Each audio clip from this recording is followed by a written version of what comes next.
but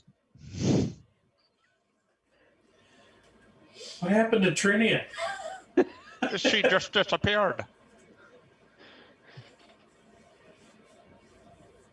I did.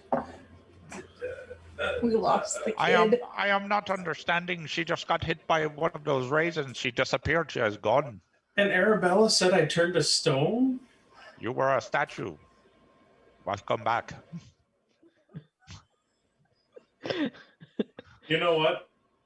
I just give him a hug. A big Okay. jockey hug. Okay. This is not the time!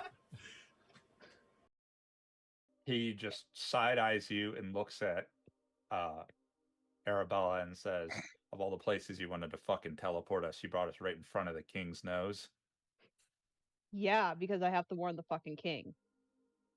So you should probably leave. Go slink off into your little hole. And maybe warn your people. He looks like he's about to punch you.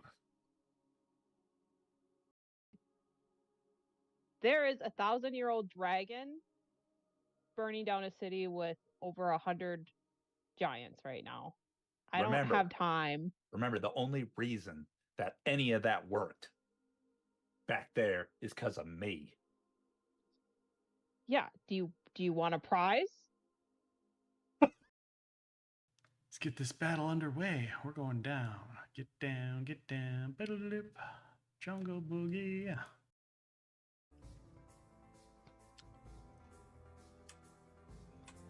All right, Majenko flies over. Larissa, I've got you! Can he do a flyby heal? Sure. Get out! Get out! No! Sure, he'll go right there.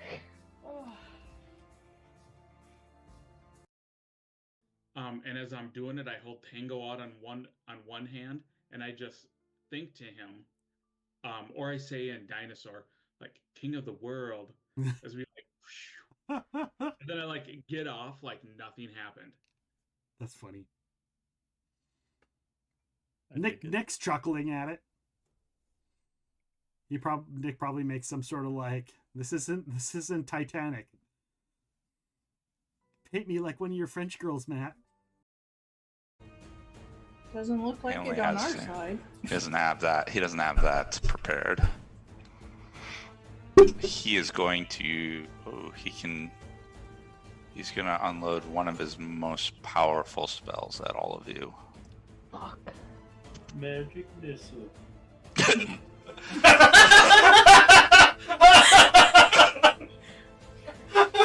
Kill. It is Toivo's turn. Toivo appears, closes his eyes as you explain what's going on, turns its head to look at, or to its head so it's facing the Hound of Tyndalos. So Matt and Brian, you hear the cat just growl real low and dangerous. Nick, you hear meow meow, I can smell you, meow meow meow. Roll your attacks, please.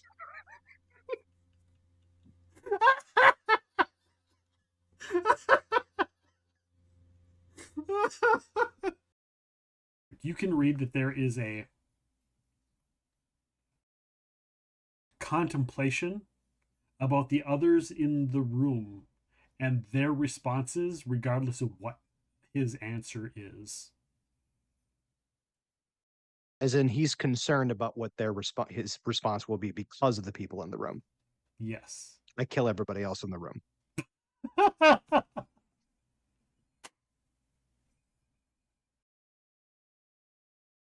So you see that guy shows up and swings at you, and it scrapes across your armor as you cast your spell. Go mithril breastplate, bitch. So Brianna took part in a nightmare ritual as a child. Yes. You feel one of them being activated in the museum. Okay. Brianna, I'd like you to make a concentration check to maintain your casting of the spell. Oh, yeah. Okay.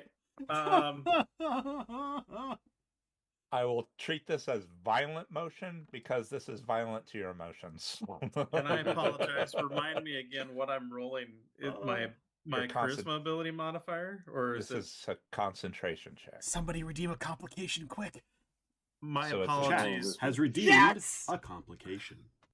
It is a d20 plus your caster level plus your ability modifier. Thank you. I am sorry, I am trying to be helping, but What happened to Trinia?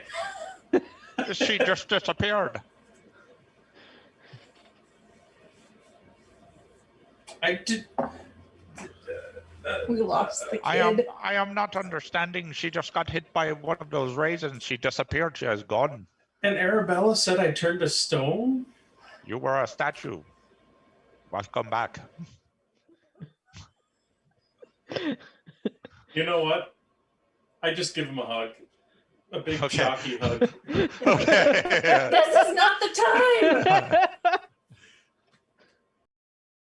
He just side-eyes you and looks at Arabella and says, of all the places you wanted to fucking teleport us, you brought us right in front of the king's nose.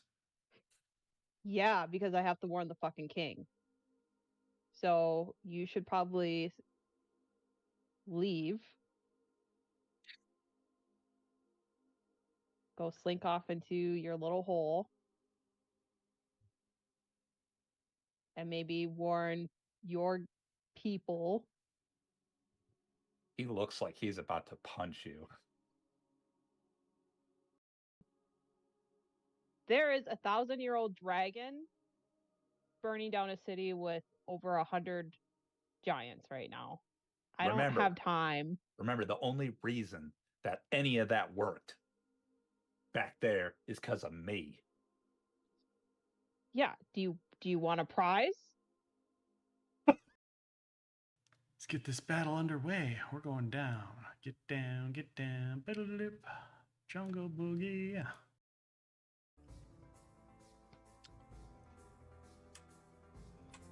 All right, Majenko flies over. Labrisa, I've got you! Can he do a flyby heal? Sure. Get out! Get out! No! Sure, he'll go right there.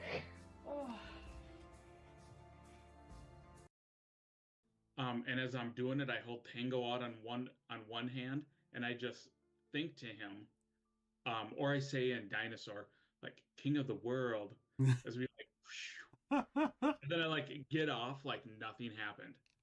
That's funny. Nick's chuckling at it. Nick probably makes some sort of like, this isn't Titanic. Hit me like one of your French girls, Matt. Doesn't look like it on our side. He doesn't have that. He doesn't have that prepared. He is going to. Oh, he's gonna unload one of his most powerful spells at all of you. Fuck. Magic missile.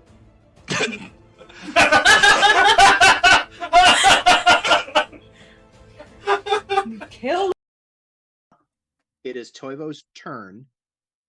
Toivo appears, closes his eyes as you explain what's going on, turns its head to look at, or to its head so it's facing the Hound of Tyndalos.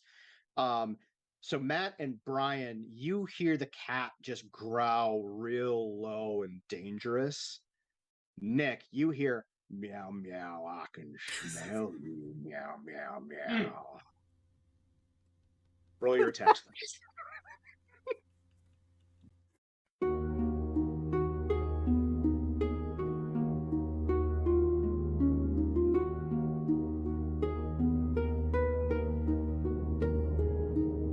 Once there was a whisper on the wind of a town where every road begins where the pages turn and lanterns glow, and little stories start to grow.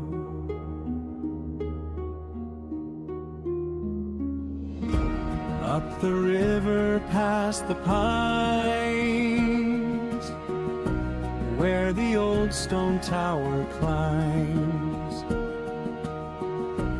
past the basalt by the sea, where a city used to be. Travelers with dusty boots, farmer scholars, wandering youth, every heart and every trail holds another tiny tale. Tiny tales gather round in the hush of a small town sound, from the heart to the open trail. Every voice becomes a tale. Tiny tales day by day. Small brave souls will find their way. Close your eyes and you will see. Big adventures start small and free.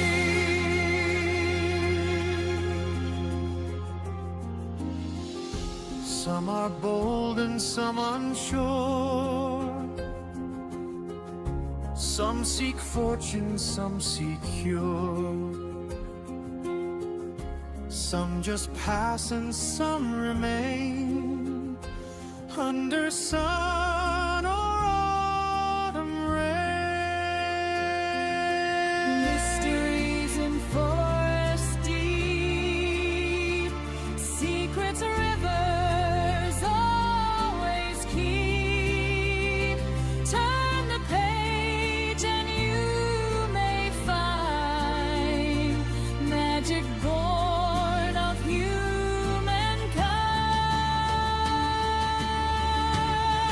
So open wide the weathered door. There are always stories more in every laugh and every fail. Lives another tiny tale.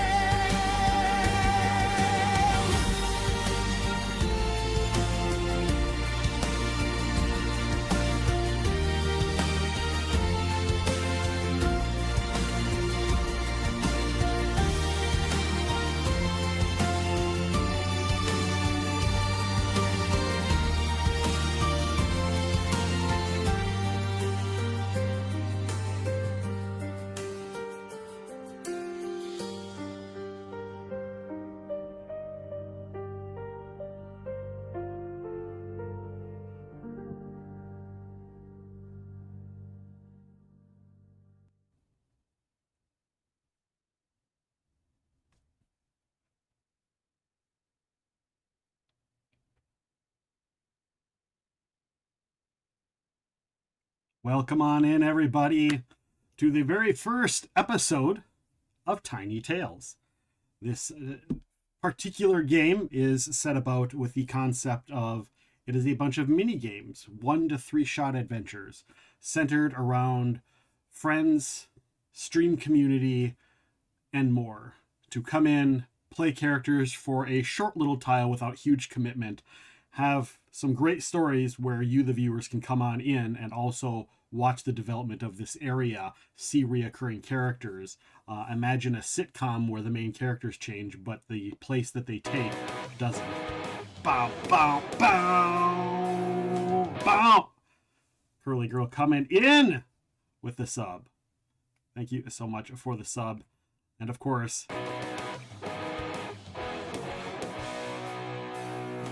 bow, all of the subs. all of the subs. Let me fix our the overlay for that. There we go.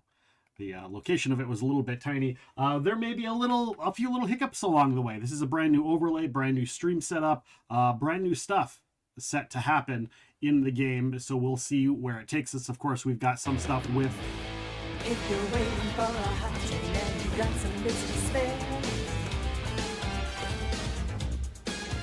drop a sub or an alert and it will surely get you there. The spicy chips are gonna fly when we get that train up high. It's a spice train. Watch out, yes, it's a spice train. We're the best, just a spice. Hey, don't mess around. 'Cause it's a spice train. Ba-ba. Thank you for the spice train, you guys. Of course, if you don't know, every completed level of Hype Train is spicy chips that I need to eat live on stream. We're gonna get a couple handfuls in here to get it started, and then what? Didn't know anything about that. Even coming in as well. Rockheim coming in. Everybody coming in. The hype for the Tiny Toons. What do you mean? What do you mean? What do you mean? What do you mean? What's going on? Why? Why? Level 4 started already? Jesus Christ. Yep. We just need to celebrate. With a hungry belly, the name of the cat was Whisker Jelly. His was dry and his bowl was bare. Meow, me fairy cats meow. Soon may the cavemen come with birds and mice and some tasty nums. One day when the critters come, we'll eat till our bellies are full. While jelly boys and they gathered round, they scattered seeds from a sack they found, in hopes the seeds they spread on the ground would bring small critters a boot. Soon may the cavemen come with birds and mice and some tasty nums. One day when the critters come, we'll eat till our bellies are full. While the gang was bored and morale had dipped, till one of the seeds grew green catnip. They snipped and they stacked and they all got ripped. They all had a meow that night. Soon may the cavemen come with birds and mice and some tasty nums. One day when the critters come, we'll eat till our bellies are full. While their heads were hung and the morn was nigh, the nip was strong and they all got high. Their bellies were shrunk and their bowls still dry. Oh, bring us some ice today. Soon may the cavemen come with birds and mice and some tasty nums. One day when the critters come, we'll eat till our bellies are full. Thank you for the kitty man who has come. I swear to God, I'll pistol whip the next guy that says shenanigans. Shenanigans? Shenanigans? Oh. My eyes are watering, and I'm trying not to wipe my eyes. Worst part is I had chili right before this, and I had spicy stuff in the chili.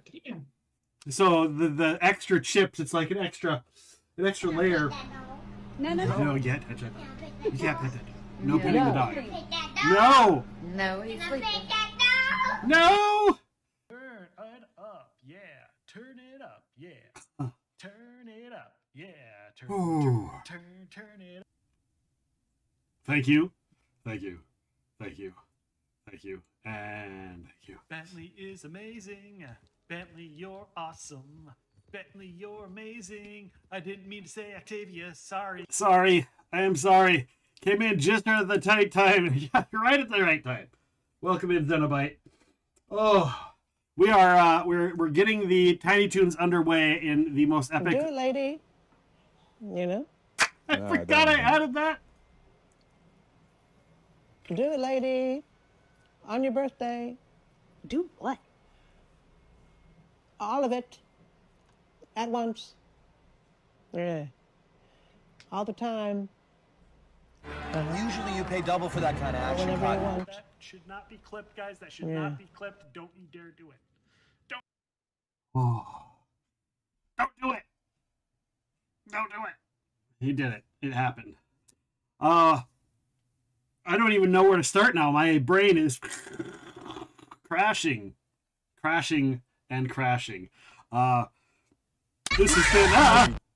has been on the yeah, I didn't have crashing like that. Yeah, crashing just like that. Just like that. Here, let me full screen. Apparently, we also have a Tangia party that has started. Did you know you can redeem your Twitch payouts straight to bits? Rolana Halo asked me, will Tiny Tales ever start tonight? Ah, the joys of waiting for a live stream to kick off. It's like sitting around waiting for a politician to tell the truth. Might happen eventually, but patience is key. Just hang in there, grab a cup of coffee, and maybe mess with a refund scammer or two while you wait. At least that'll keep you entertained until the show hits the road. Yeah, we'll get there. We will get there. But there's a hype train that is giving me more food. Give me more food, more chips. Don't forget also, guys, crowd control contributes. If you get bits in crowd control, that contributes to the hype train. I probably shouldn't say that, but it does. So there you go. Oh my gosh, this one's covered. It's the end of the line. I was going to make new spicy chips. I'm glad I didn't. I'm glad I get these ones instead of the other ones.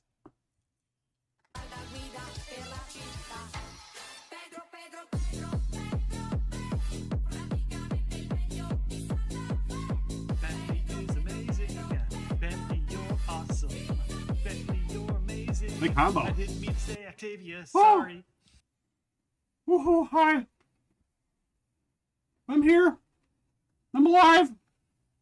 I'm doing it. Do not wipe my nose or my face with the thing that I was wiping off the spicy chips with.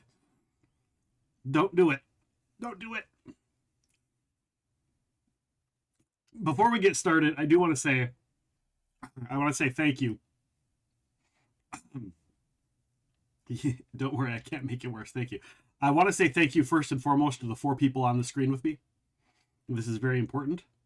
About 11 or 12 years ago, the Sandpoint campaign started.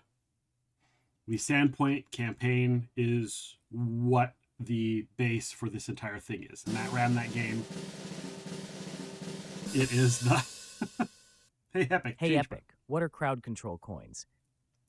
They are little things in the upper corner of the stream, right up in the upper corner. You can click on crowd control. On the screen, you can click on it. It pops up. There's a little drop down, and it should be running. I think I set it to run. Dicks! Yeah. See, there it is. There it is. But without these 4, that game and this story wouldn't have happened. That game spanned almost 10 years. That game is the origin of the world that we call the United Galarian. The Decemvirate game came after that. The Stolen Souls came after that. The Old School 3 came after that. It's all tied to the Sandpoint campaign, which was originated with these 4 players.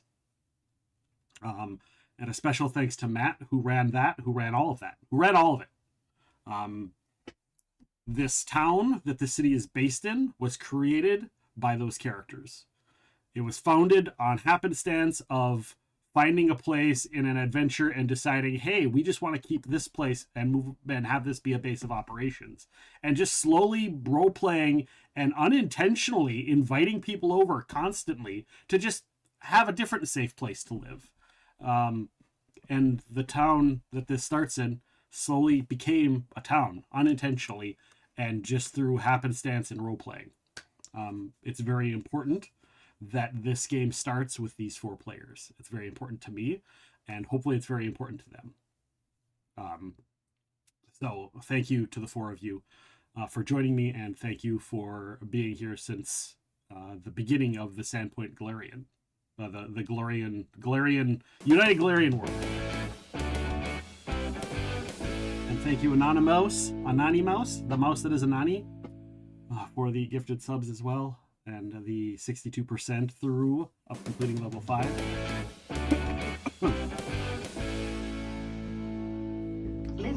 Lizard. So yeah, that is a backstory for all of you watching. That is a backstory for anyone interested or watching the video. There are characters that are mainstays that have been around. There are NPCs that characters in Tiny Tales will come across that have been around forever. Some of them have very long backstories, some of them don't. So it's just been thank you for Everballs. Welcome on in.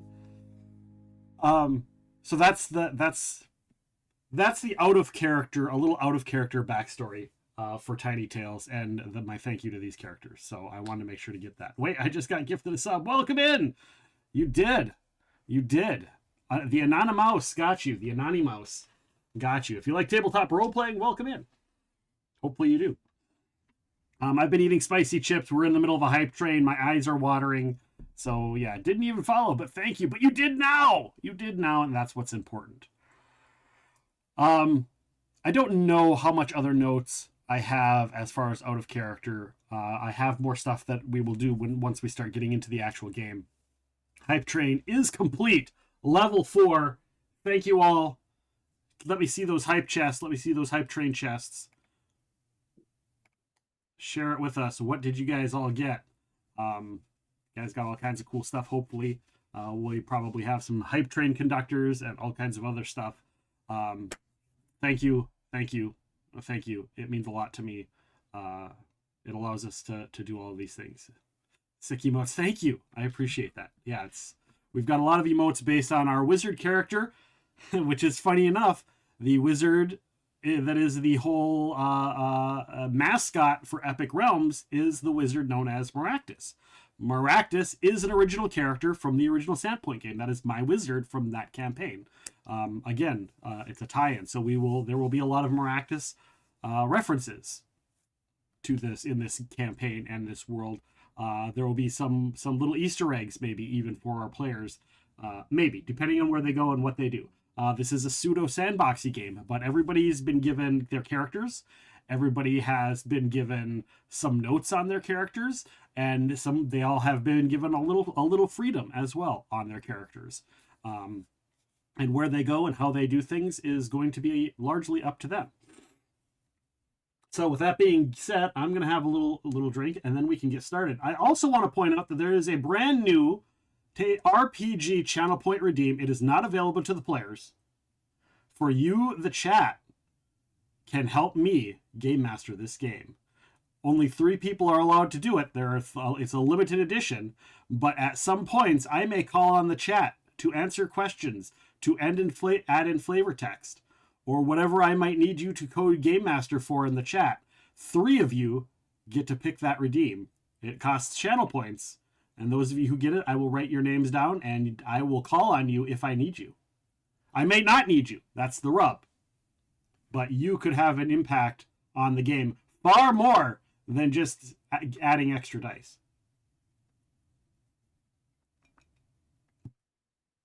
With that being said, welcome everybody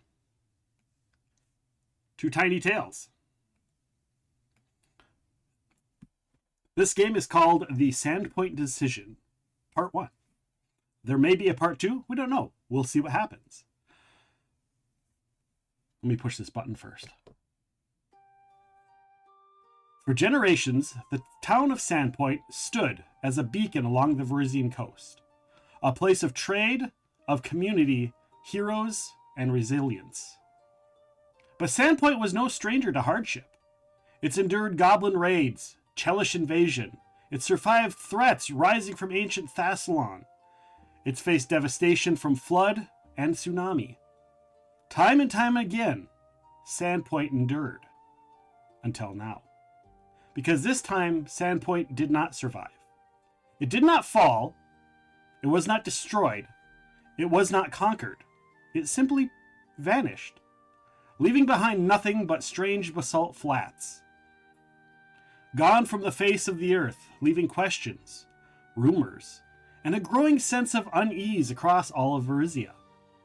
In the wake of its disappearance, survivors, refugees, and opportunists alike gathered inland, settling near lands once owned by a group of Sandpoint's heroes, around the site of an ancient tower. Over the course of a few short years, that settlement grew into a thriving community along the shores of what is now known as Biston's Pond. Once little more than a small body of water, the pond has over generations grown into a sizable lake, fed by the meeting of 2 rivers and surrounded by farmland, forest, and opportunity. The town itself remains officially unnamed, although petitions for ratification have been sent to both Magnimar and Korvosa. Yet even without an official name, it thrives. Refugees from Sandpoint built its foundation. Heroes provided the means to grow. The Pathfinder Society established a presence. Crusaders from the now closed World Wound came seeking purpose and peace. Farmers, loggers, and tradesfolk turned it into a growing hub of trade within the old Sandpoint hinterlands. Trade continues, even now. Some ships have learned to navigate the rivers inland, bringing supplies where they can. Others still sail towards where Sandpoint once stood, unaware that their destination no longer exists. Across the world, travelers remain on their way, chasing a city that is no longer there. 2 cities in particular claim Sandpoint as their own. Korvosan nobles were among the first to settle in the area, establishing it as a retreat and laying. Shortly after, Magnimarian interests followed, bringing trade, shipping, and commerce. From this came the Sandpoint Mercantile Guild, and with it stronger ties to the coast and the wider world. Eventually the town was recognized by both. Korvosa claims it due to legacy and origin. Magnimar claims it due to commerce and coastal protection. And now 4 individuals arrive in this uncertain place, not by chance, but by purpose. Corvus Silverheart, a cleric of Abadar, and senior land assessment officer of the Grand Bake, has been given full authority by both Korvosa and Magnimar to investigate the fate of Sandpoint and determine what is to be done with its lands. At his side stands Keshi Shadowrock, a seasoned ranger and longtime friend, trusted not for politics or titles, but for skill, experience, and a deep understanding of the land and its people.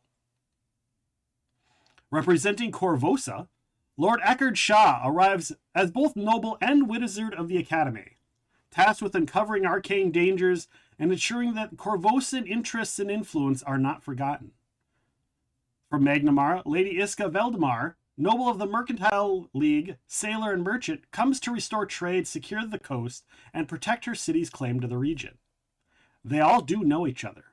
They all have worked together before, but not like this.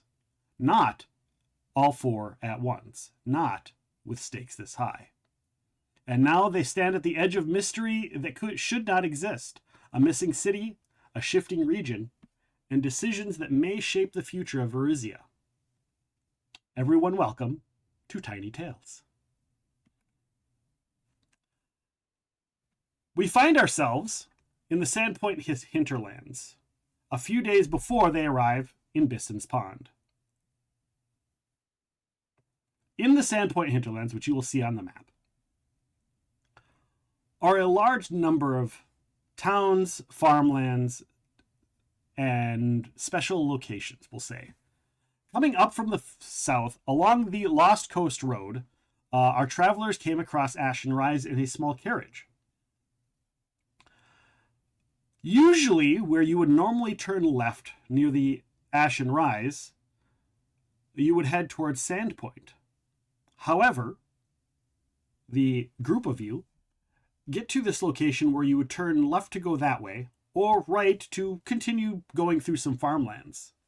And what you come to realize is that the road to the left is overgrown, untouched, possibly unable to be taken by cart. You might be able to. However, on the right, the road continues on the right-hand side of the Ashen Rise, and it is actually fairly well worn, well used. Not quite to the aspects of the roads you are currently on, but it's getting close. It is up to you to decide whether you want to continue the original path to where Sandpoint lie, or take the path to the right where you all assume leads to this new town around the location of Biston's Pond. You can discuss among yourselves. Actually, what we will do before that is we're going to go down the line and we'll have you guys kind of describe what your characters kind of look like and any other details you want to share. Again, some of the information I read it might not be known to everyone in the game. That's information for the audience. Matt, we will start with you, aka Zine, who is playing the Abadarian Corvus, the one person that I did not allow to choose their character because I really wanted him to play this particular character, him being the game master of everything that we had happen before us. He gets the ultimate decision out of character and in character. Yeah, so Corvus is a still considered a young man. Been with the Abadarian Church since the issues that befell Korvosa and Queen Iliosa. And while young, he grew up quickly during the Blood Plague and the issues that have transpired through the city. He wears his hair longish or shaggy, as well as wears a beard to hide the youthfulness of his 18 years of age. While he has done much for the church, this is like the first big thing where he is kind of deciding the edicts of the faith. So he really wants to make sure that like this is done by the book to benefit all parties involved.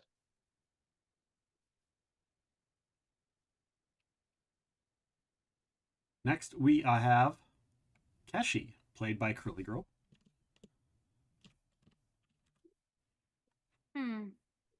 Yeah, Keshi is a ranger.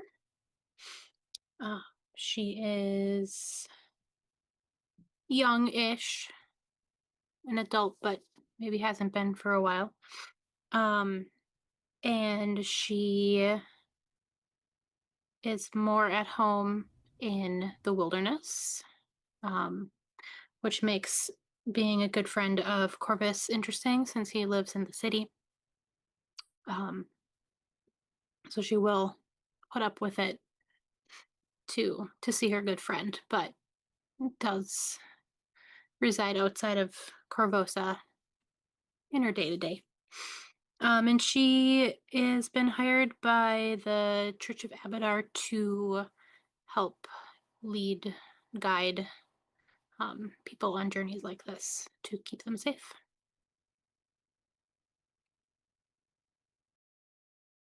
And we come to Eckard Shaw. Yes, I am Lord Eckard Shaw, the third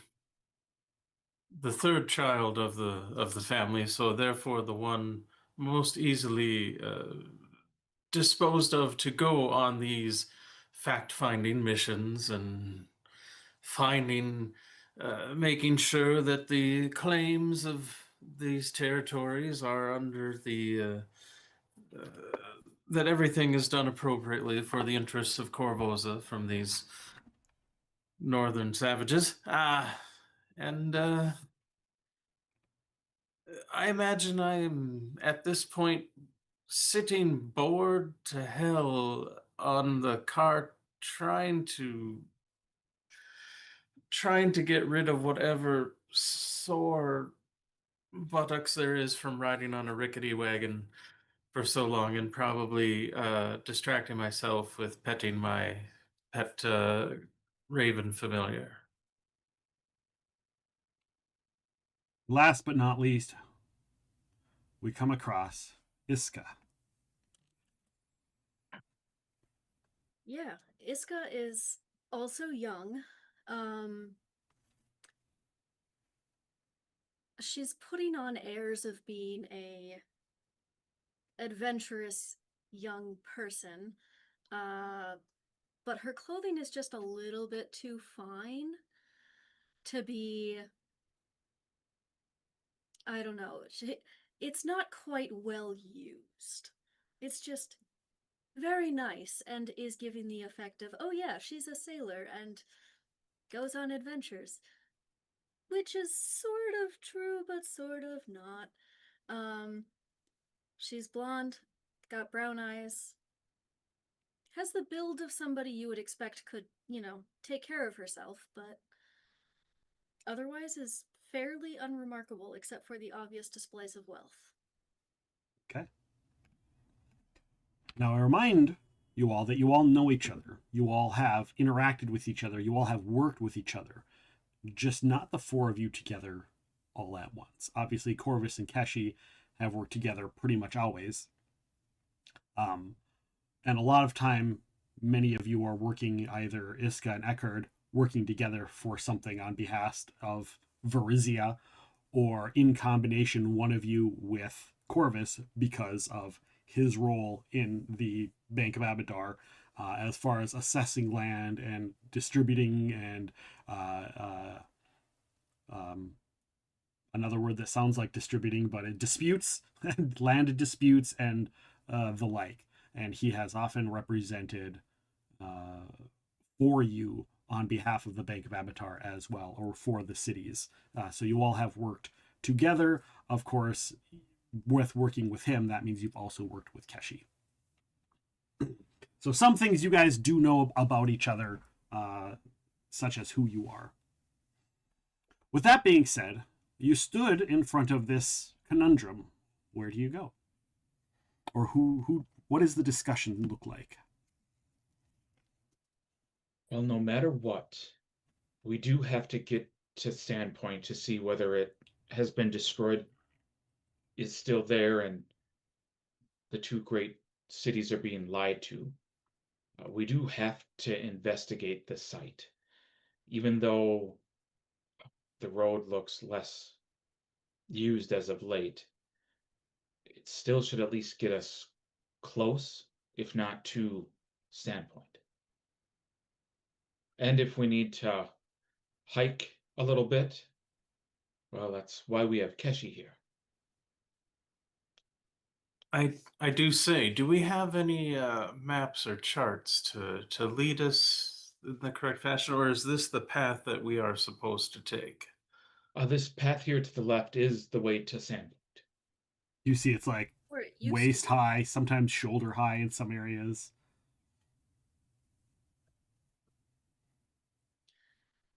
And how long has it been since Sandpoint is? Maybe a year. Okay. So, okay. I think we should continue on towards Sandpoint. And then if it's not there, we can assess what to do after that. And you all are aware that a good majority...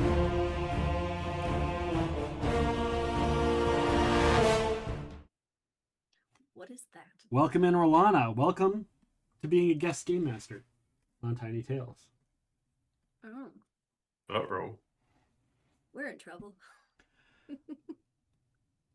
You do know that a large portion of Biston's Pond are Sandpoint originals, so a lot of them will know information about Sandpoint. Not that you have to go there. Of course, Corvus, I do know. You do know that you do also have business there. Mm-hmm. Not that I'm not in any way, shape, or form trying to force your way. I have plans. The idea is for you guys to get to choose, but I did want to give a little bit more context because obviously Janai and Eckhard, they really don't have a lot of.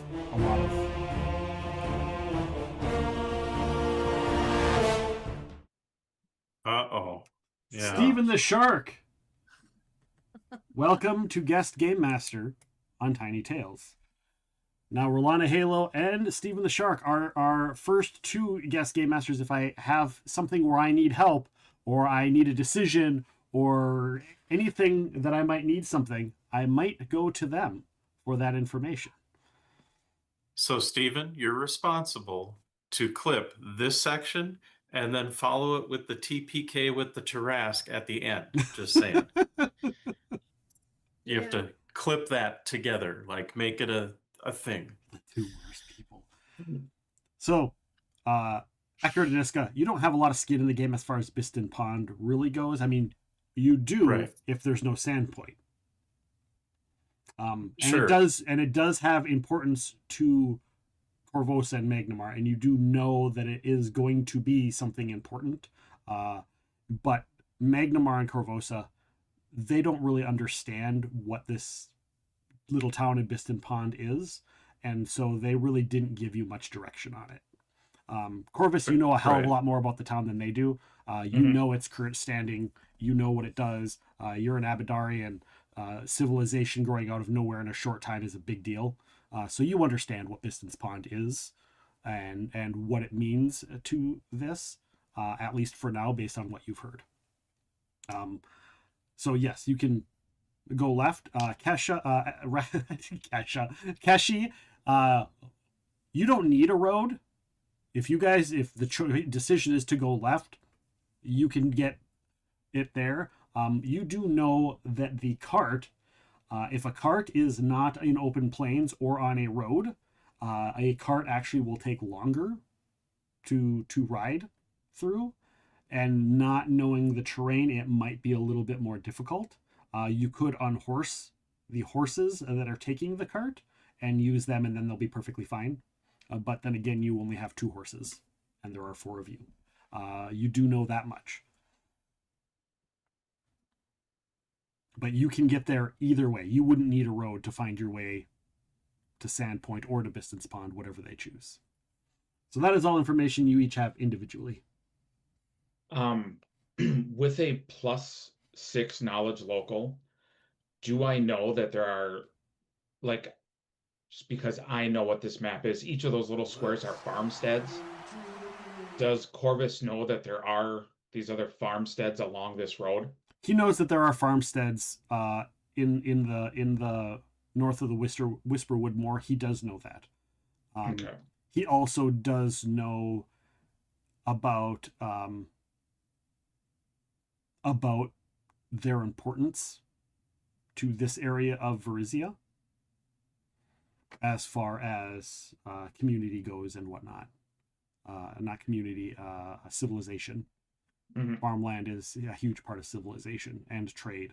So yeah, you would definitely know that there are farmlands there. You don't know that those little dots are that, because you don't necessarily have the map, but you do know that there are farmlands over there and that they are important to the area.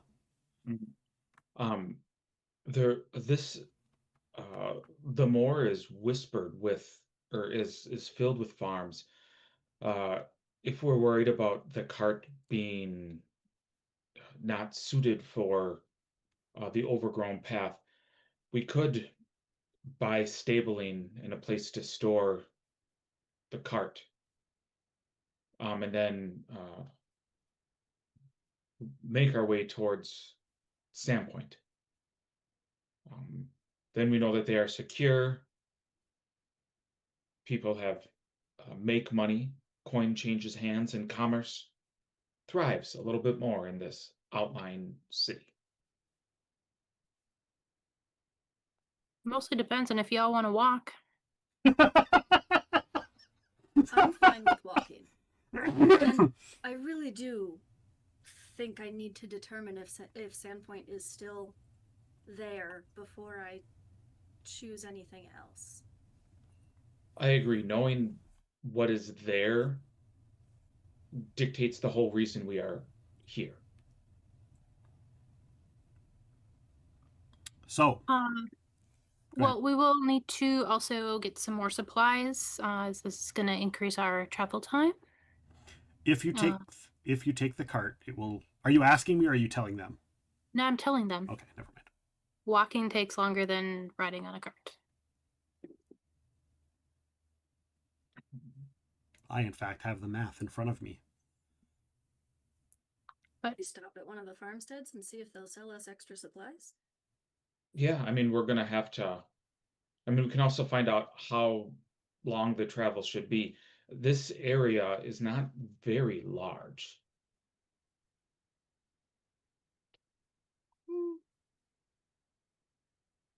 I mean, you two are the ones that know this area.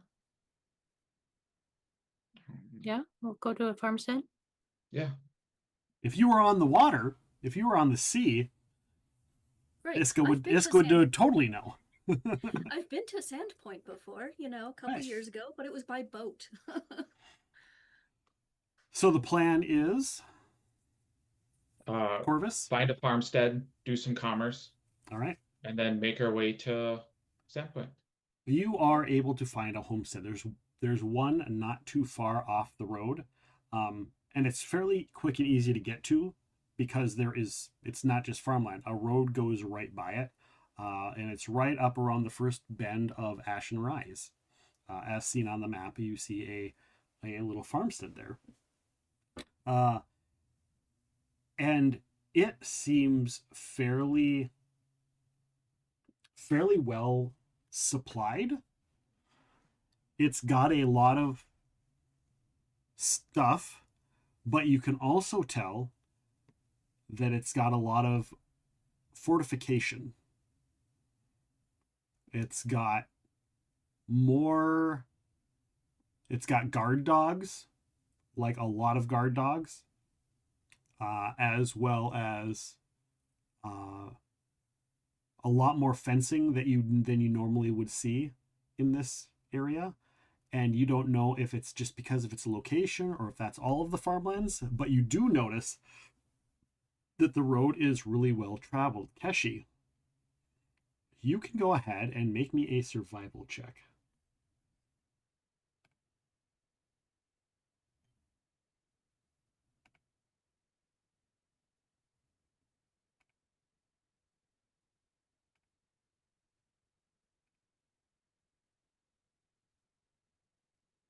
I get bonuses for other things. This is for tracking. Okay, add 2. Nope. Is it in a forest? Currently, no, it is not. You are in hills. Will be considered the location. I think that's what it is. Okay. 31. With a 31, you realize not only have carts pass through this way, but it looks like a formation of people on foot travel with them, and also travel with horses. But there is a lot of on-foot traffic that travels in formation of some sort. So military of some sort, whether it's bandits or something along those lines, travel through this road. And it has started after you got off the main road and as you got to this farmstead. And it actually turns around and goes south and doesn't go to the main road that you came off of. Okay, I will share that information.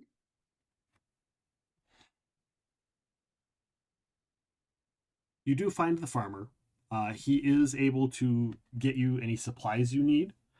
He is willing to trade you your cart for extra horses. We'll just say it's a fair up trade. He'll give you 2 extra horses, and he'll take the cart. Okay. And then you don't have to worry about it. Saddled and everything. They're not the best horses, right? But they're horses, and you then also have 2 draft horses as well that you can ride as well. Cool. And then does he know, like, how long before the road was overgrown it would have taken to get to Sandpoint from here? Just so we can gauge. Yes.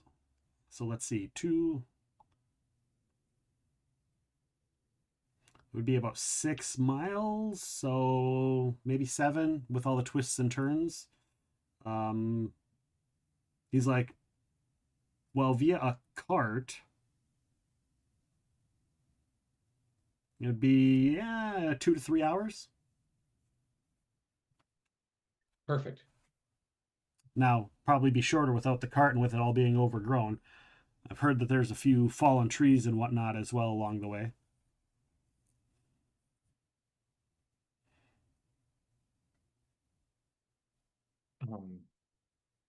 I guess thinking about that, do you have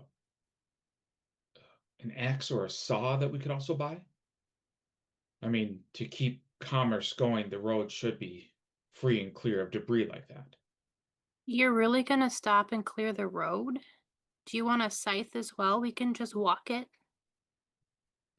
And I think being prepared, having an axe would not be the worst thing. I mean, I have an axe, but I don't think we should be clearing the road necessarily. That's work for someone else later. And the farmer goes, he goes, I don't really know why you need to clear the road. Nothing's going up that way.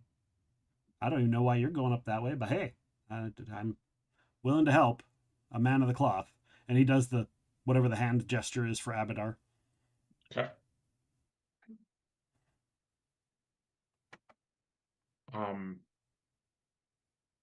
I think I'm just going to spend some of my money. Okay. And buy like just a wood chopping axe. Yeah, he just goes into his place and gets a chopping axe, and it's not the best, but because he's been using it to chop wood for probably 5-6 years. That's all I need. But it's well taken care of. It's sharp. It's clean.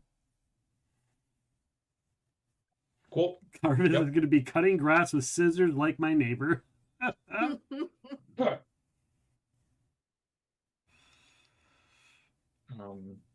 Pay him for that, and we get some food, and then. Right. Is there any other things you want to know from him? Obviously, he lives in the area. He has information for you that you could ask him.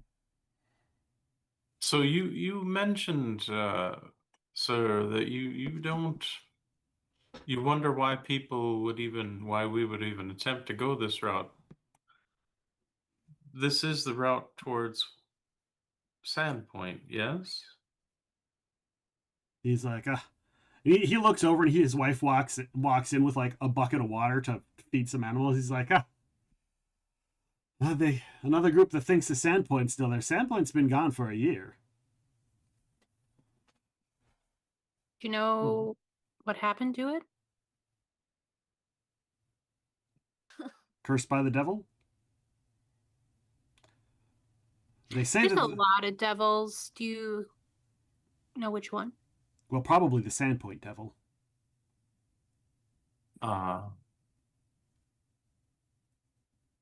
It has its own devil. Interesting. Well, it resides in the Devil's Platter. Everyone around here knows that. They stay away from that area. Luckily, it doesn't come down this far south. Only thing we get to deal with is the spiders in Egan's Woods, and they don't bother anyone.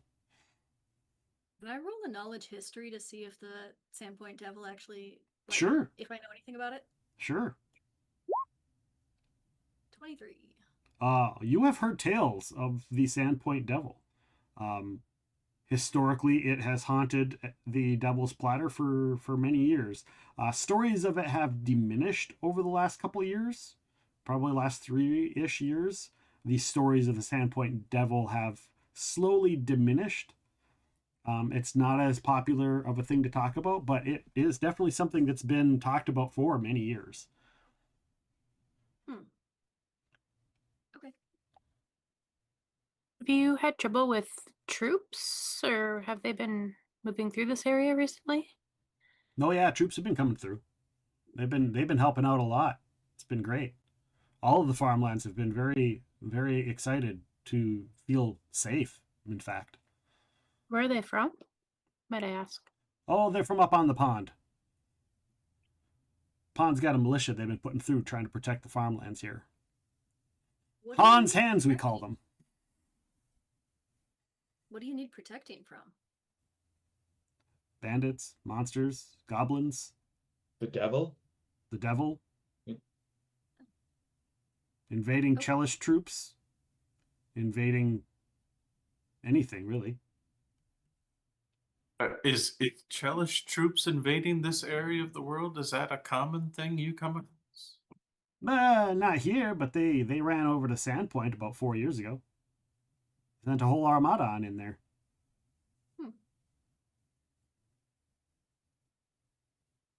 Interesting.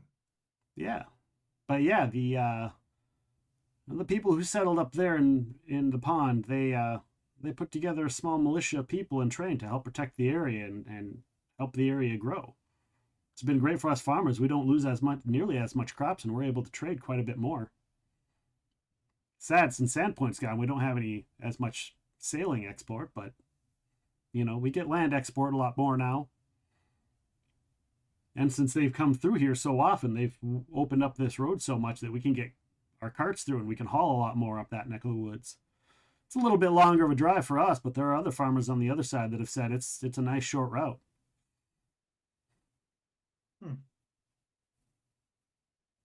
Interesting. Thank you. Yes. Best of luck to you, whatever your things are, sir.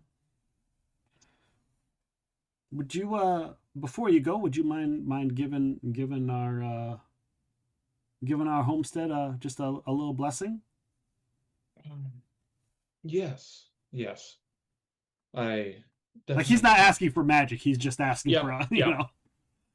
Yeah, I'll just want to see what he has. Because Abadar's get a blessing from a priest of Abadar? Yeah, that's a money blessing right there. Mm-hmm. Yeah, he'll just pull out his holy symbol and say some words. Okay. It's an investment. It's an investment. Yes, a holy investment. He's like, thank you, sir. Thank you. You're welcome. Look towards Keshi. Are you ready to lead the way? Yeah, let's go. So you travel a few hours north. You do see some more homesteads up around the way.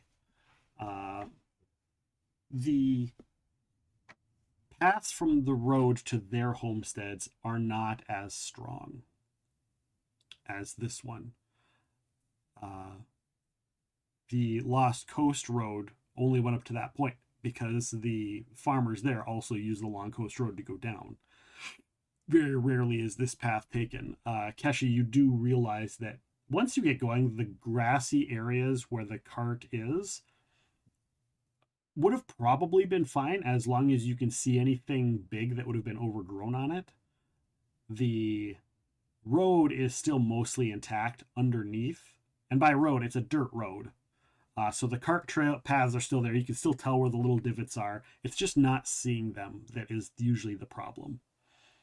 So if there were a rock, if there were a tree that fell down and the grass grew up over it and you hit it with the cart, that would have been an issue. And you only find that once or twice along the way. But otherwise, the grass pretty much falls flat. As soon as you go over it, it just crumples. You get up to the crossing and you see the bridge that goes across the Cougar Creek is there. Keshi, I would like you to make another survival check or a perception check. You get to choose. We'll do survival. All right.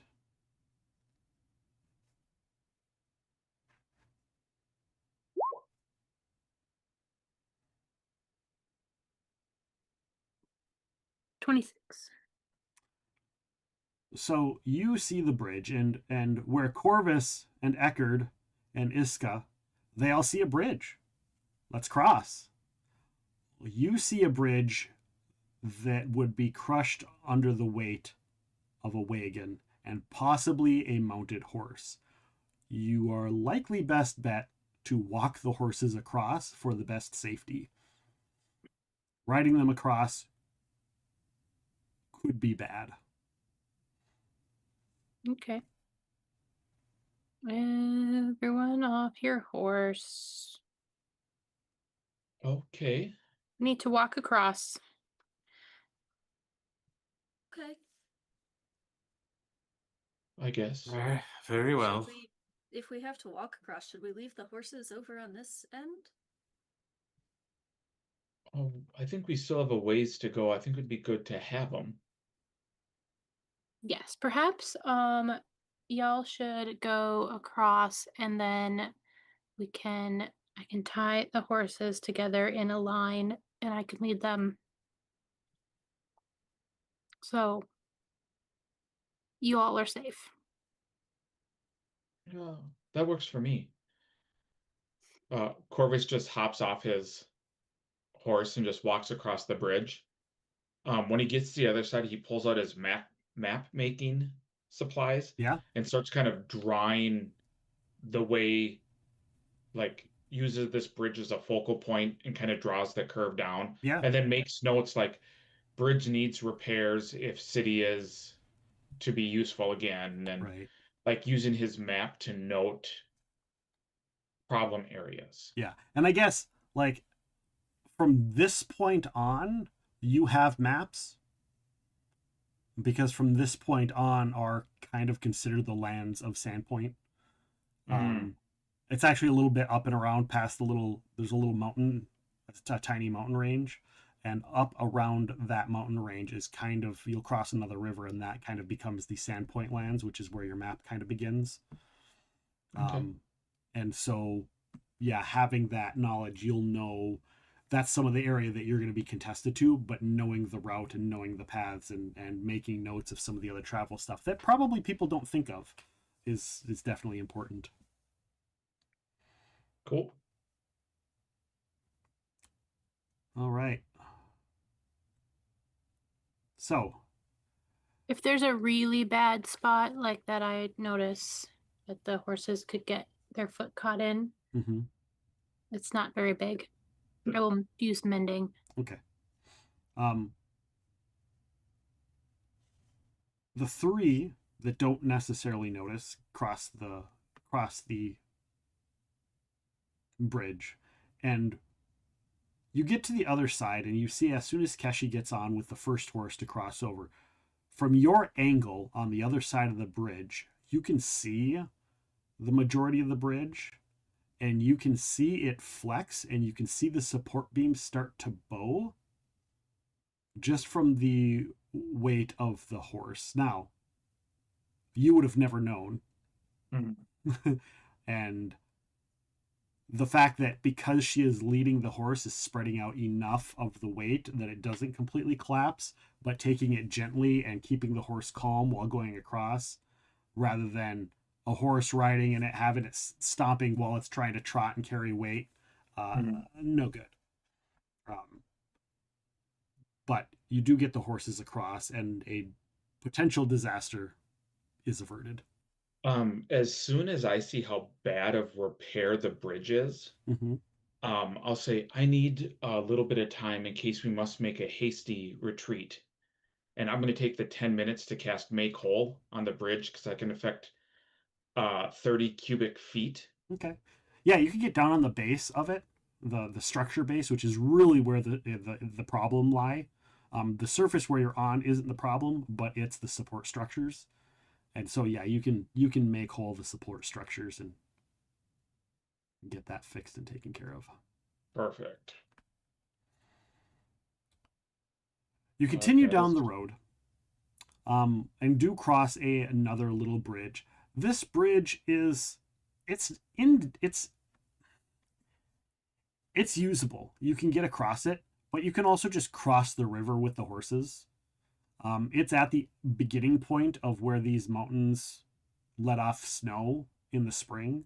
So sometimes it's probably a little bit heavier, but you are perfectly fine crossing it either way. It's like the beginning of the Mississippi. Yeah, you can just walk across it. It's not a big deal. Cool. Do that. But you do get up around, and you find yourselves. And I wanna say, because you all have seen the city of Sandpoint before, whether in character or not. Oh, hey. This is what the city of Sandpoint normally looks like, right?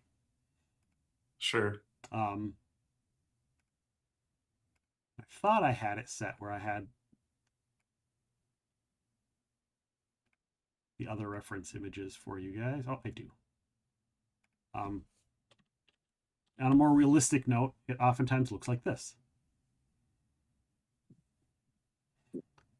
This is the town of Sandpoint. This is what Sandpoint looked like, what Sandpoint would have looked like in days gone past. A very wonderful shipping lane, places people would stop, rest, water wheels, Ships would stop, dock. There was all kinds of commerce coming through here. It was a major hub between Magnimar and Riddleport and the rest of the world.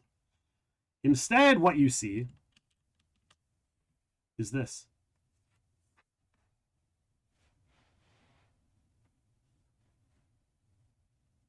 No sailboats. Maybe one off in the distance. This does not appear. This isn't some form of dwarven construction. That's some sort of neoclassical style, perhaps. No, what is my... Doesn't really look like construction. No. No. I look towards you three. Where's the city? Keshi, you know about nature and the wildlands. What can you tell us about this stone? Like, it looks like it has been here for ages, but it was definitely not here the last time I was in Sandpoint. This whole topography looks changed. Knowledge nature, if you'd like. Okay.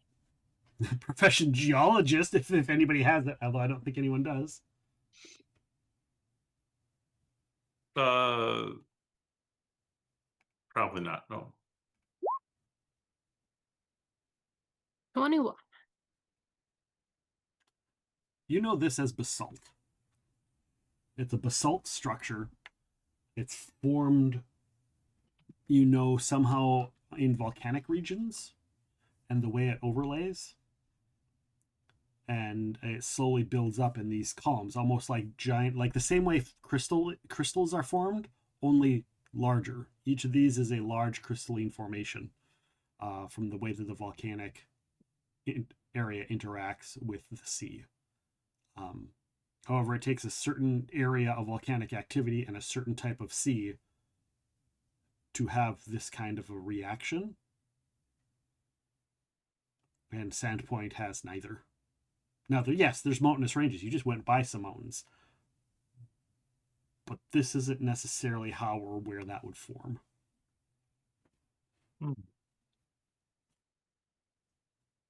Okay, I will share that information. Can we go over there and see if there's any hint of anything left behind? Humans have a lot that they leave behind in their daily lives. Yeah. Any clue as to how a whole city could have disappeared and left this behind would be, Yeah. cool to find too. Do you guys kind of group up, or do you guys kind of fan out over the land and kind of do your own investigations? I think I would probably stick close to Keshi. Okay. I think I would too. Okay. Yeah. This is definitely not Eckard's arena of battle. This is no. Welcome on in. Sean returns. Also, Xenobite came on in here. Hello. Sorry I didn't say hello right away. Sometimes I miss people when we're role-playing. But welcome on in. So, you look over the terrain.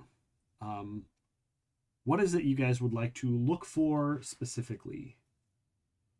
Like, or are you just kind of looking around to see what you see? I want to look for signs of civilization. All right. You can go ahead and roll a perception. I'm actually going to let Dee Dee fly up and take a look around too. More airborne view. Do you see what Dee Dee sees, or do they have to just report back to you, and do you talk verbally with them? We have an empathic link, and but Dee Dee can also speak common, so we'll probably just talk. I don't think I'm high enough level to have like the full-on telepathy stuff. All right. So, but luckily Dee Dee can talk. So, Iska is looking for ship remains. yes. Along the, yeah. So, the three of you are looking for remainders of civilization. Keshi, what are you looking for? Anything in particular, or are you just kind of seeing what these three are doing?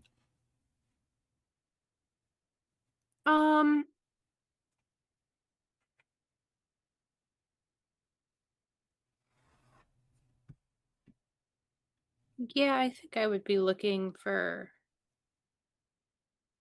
things like that, because pieces of paper and trash and all sorts of stuff from humans stays in the area, and it'd be weird if there was nothing. So Corvus got a 12 on perception. Dee Dee got a 14 on perception. Keshi got a 16. And Iska got a 25. And Eckert got a 13. All right. We are going to end on Iska for very obvious reasons of a very high dice roll. I'm just going to actually go down the line. So, Matt, you're looking around for signs of civilization, and you don't see any. Really. Nothing here. Nothing at this land. Nothing at this location.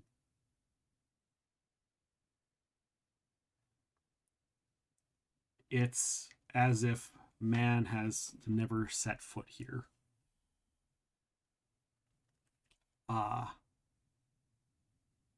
Keshi, you look around, you do find small bits and pieces of human remnants, but these are far more recent.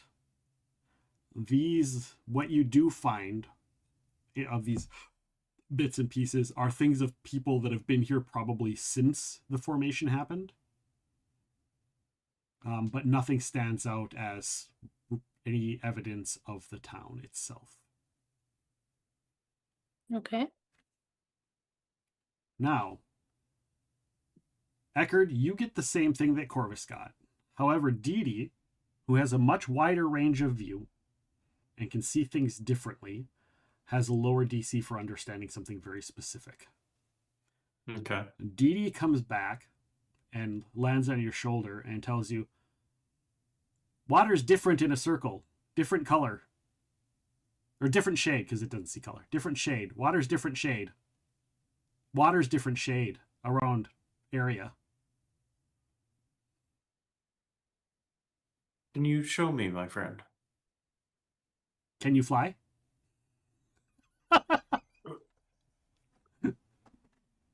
Not yet. Then it's like, then go look at water. I head towards the direction of said water. Iska, you are looking around and you see a few things. Number one, you see on the northwestern side, the other bridge, there is some sort of smoke, just a little bit, coming up just outside the town.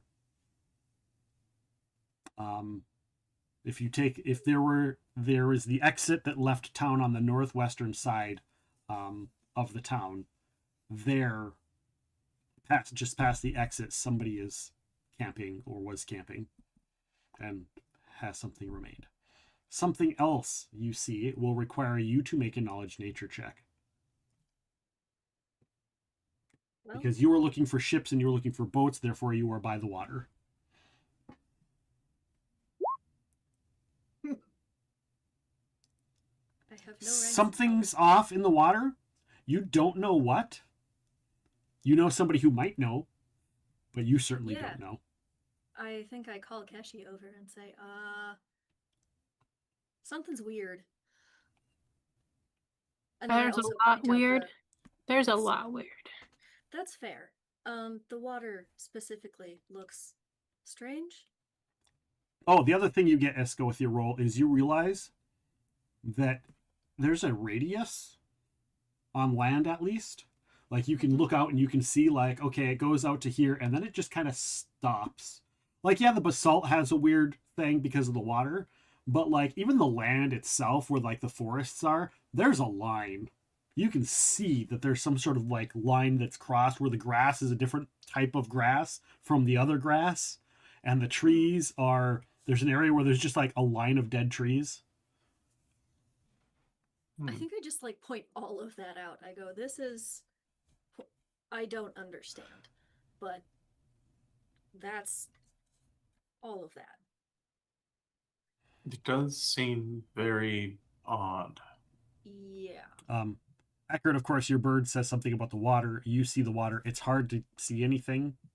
Obviously, Iska said something is wrong with the water as well. Kashi, where would you like to start of all the things that were pointed out to you?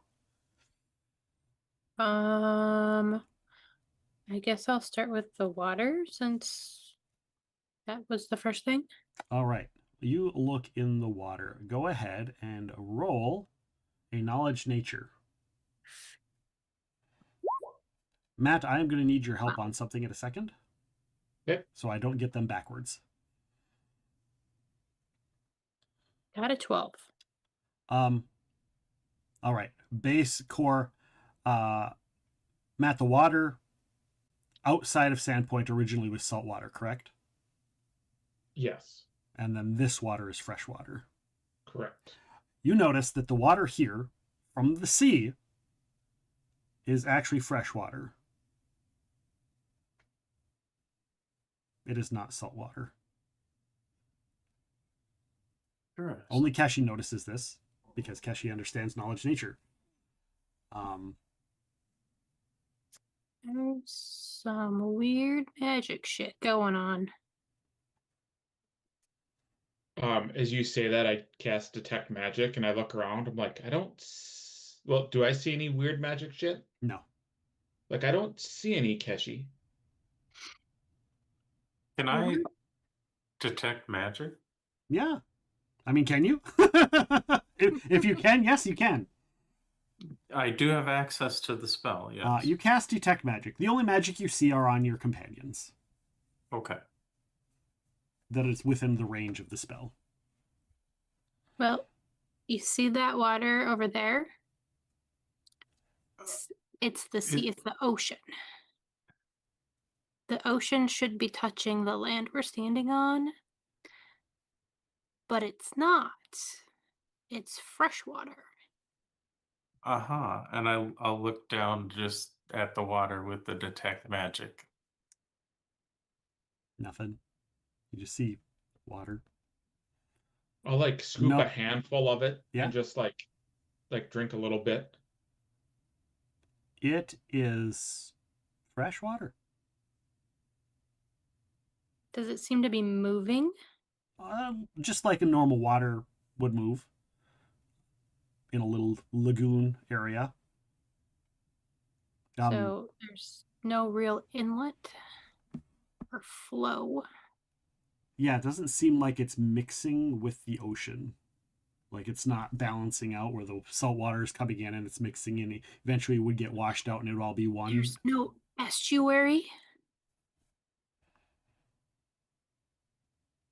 That's where the two meet. Oh, they meet. They meet. They just don't cross. They just don't really mix. Is there like a hard line like I see in the trees and the grass and whatever where the two, like where they should be mixing? Is there like anything we or Keshi notices? Well, you saw on the land the weird line. Yeah. But whether or not you point that out or not. I did. I pointed that out. So yeah. You also know, you notice that, yeah, the line, there's also a line in the land where the nature does a very similar thing.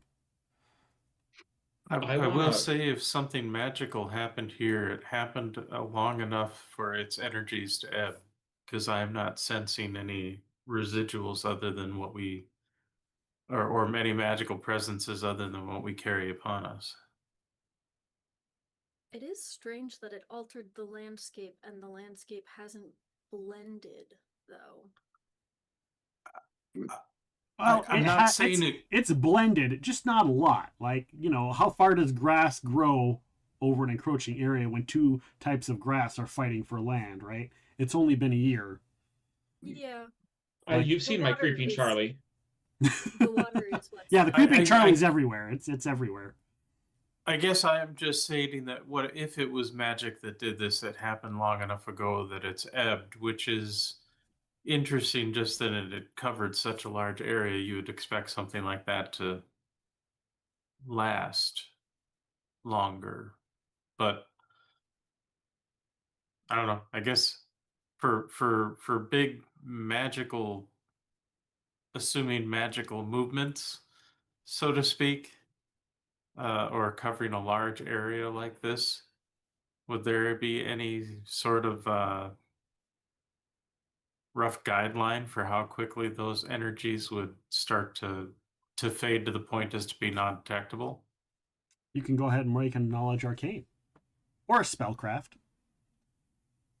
Those will both kind of give you a little bit different information. Arcane would probably be better suited for what you need. I will do the arcane.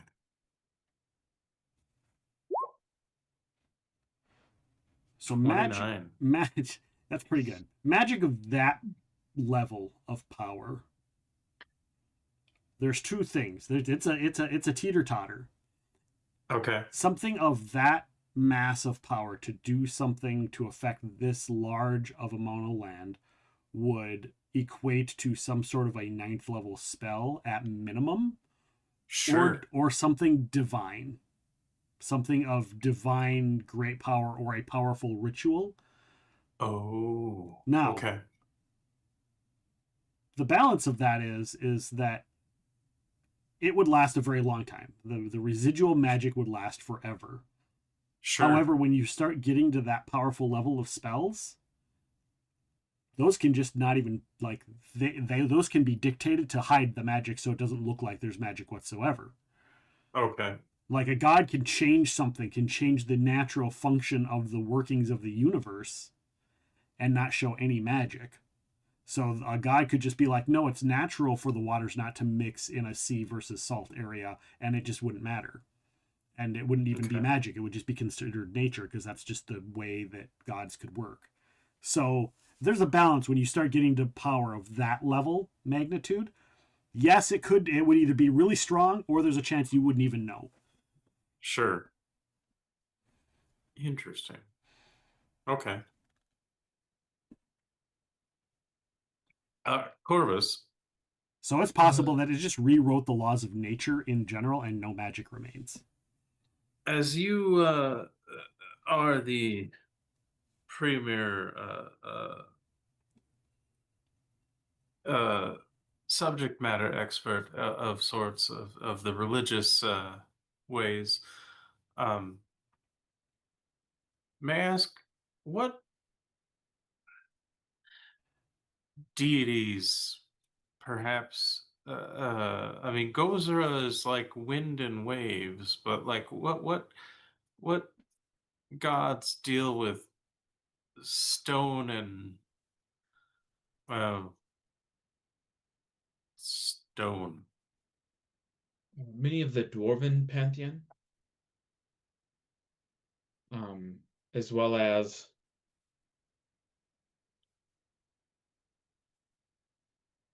Get your book out. Anyway, sorry. with a 13, mostly the dwarves. I mean, there are some others that deal with it, but some of the gnome deities as well. But usually stone is very tied into the dwarven nature.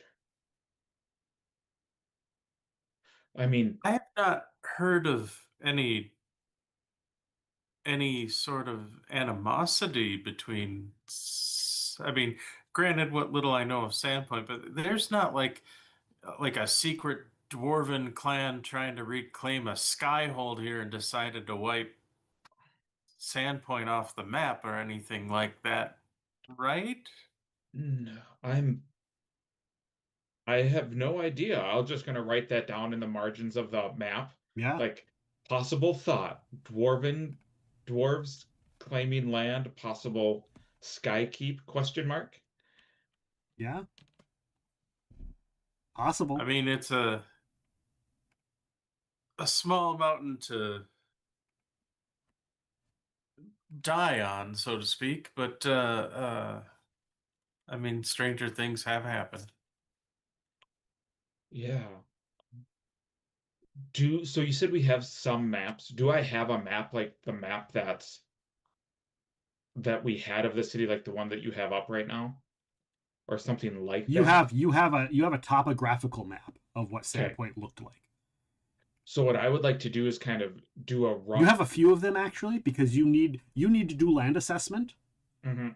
Because if you need to reassess the land, if you need to reassign, you have to know who owned what. So you literally have a chart of who owned the land and where their landlines were and all of that. Like, this is the Scarnetti land. This is Scarnetti land. This is also Scarnetti land. So I want to take like some fresh paper and draw out a map, but I want to use Dee Dee's help. Okay. To figure out how far out where the water changes. Okay. And then just to kind of, if we can figure out like maybe where an epicenter was, because if this is a circle. Yeah. Are you planning on like drawing a map of the new region? Yeah. Okay. That's going to take some time. Yep. So go ahead and feel free to roll your map making. Dee Dee, Eckert, are you going to let Dee Dee help you, or have Dee Dee assign Absolutely. Dee Dee all right.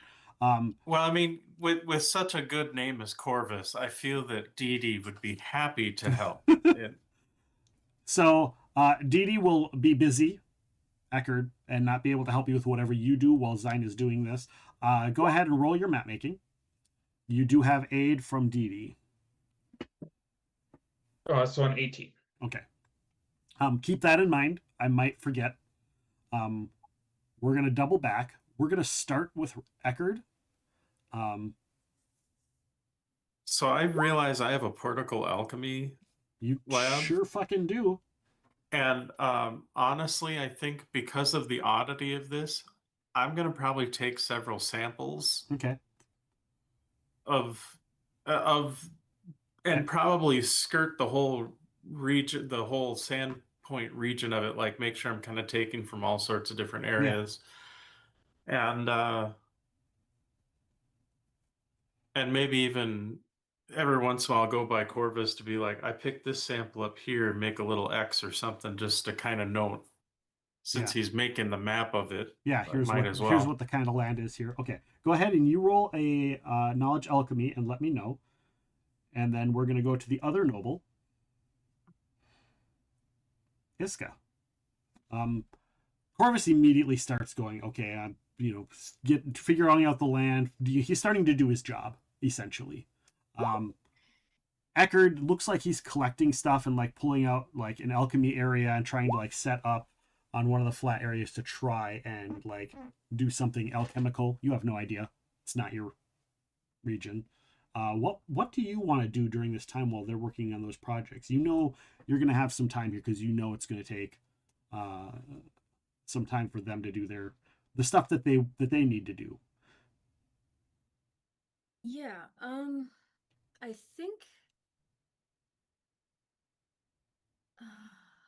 think she's gonna assess sort of the land she wants to see if there's any possible way to make at least a temporary port here. Okay.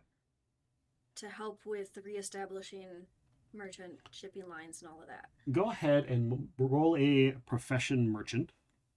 Okay.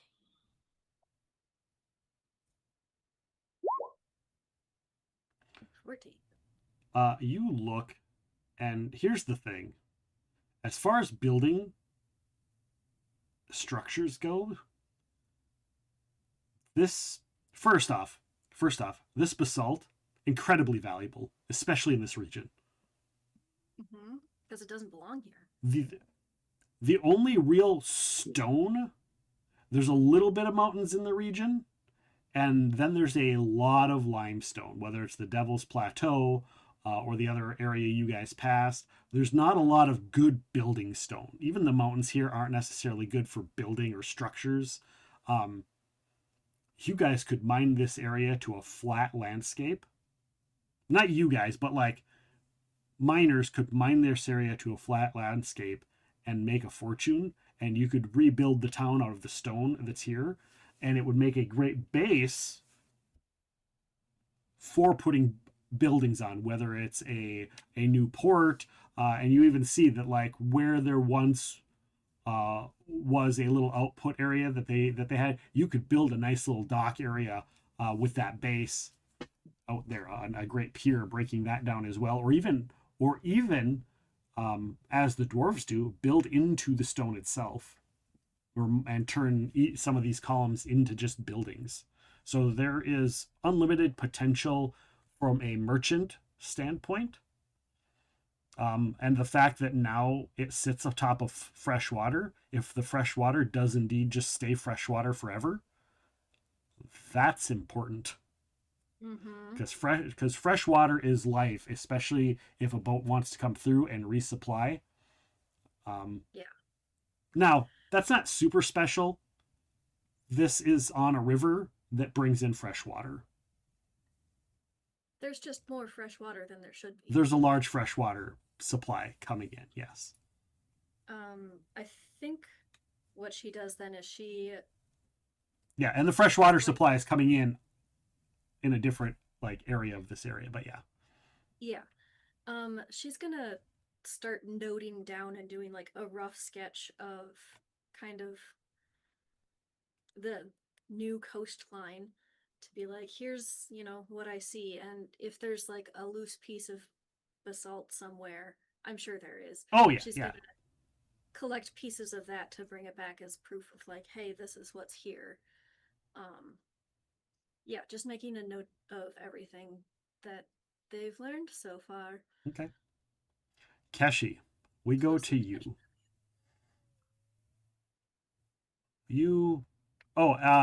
Did you also inform that there was a little smoke camp thing? Okay.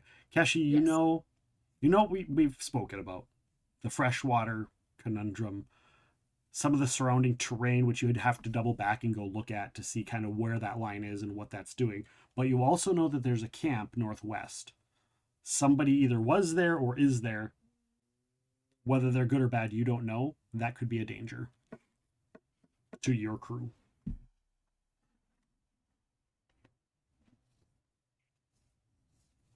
Yep. There's nowhere to hide, so I guess I'll go over there. You head up that way, and it takes a little while. It takes a good 15 minutes to walk up over that direction, climbing over the rocks, because there's no roads in the town, because it's all these weird basalt flats, and you have to like climb up and find a way over.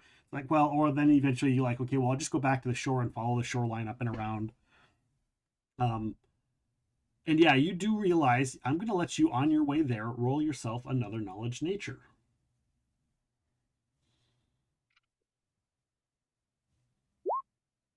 $11.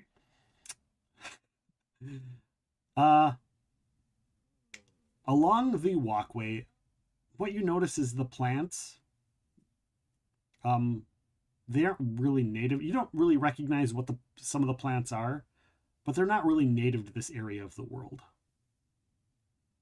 Like, you don't recognize them as Varisian style, as far as you can tell.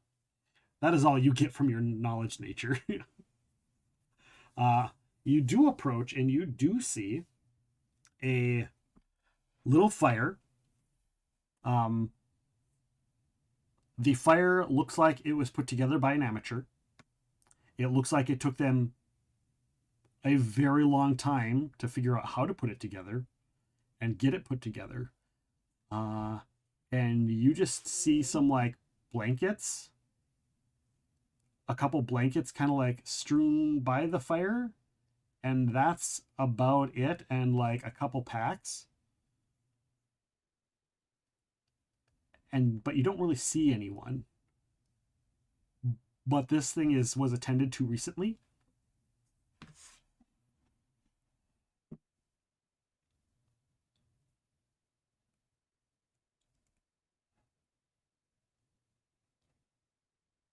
Do the paths look fresh? Yeah, everything here looks fresh. It looks like someone that was here recently. How recent would take a knowledge survival, aka tracking? Sure, I'll do that.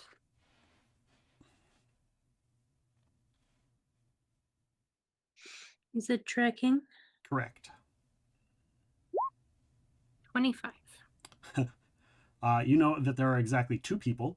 You know one of them is female, or at least has the gait and walk and footsteps, shape of the foot, like somehow you deduce that they are female of some variety, and a young child of some sort, probably maybe 5 or 6, probably like closer to 5 years old, are the only 2 foot tracks that you see here. They come and go quite a bit. They are all fairly recent, within the last day or 2. And you can tell that they have no fucking idea what they're doing here. Or what they're doing. As far as living here. It looks like they came in about a day or 2 ago. They're just sleeping on the ground? It looks like they have been. They aren't there. You don't see them.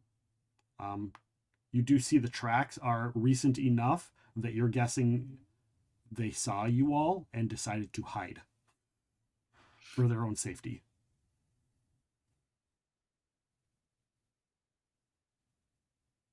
I guess I'll call out. Say, hey, if you're close, just want to talk. Roll a diplomacy. Yeah. I mean, or a persuasion if you want to do persuasion instead. Either will work. You don't have to go with that if you want to do persuasion instead. There's no persuasion on my list. Okay. It's diplomacy. It is diplomacy. Was persuasion a 3rd edition thing? You're muted. I think it was.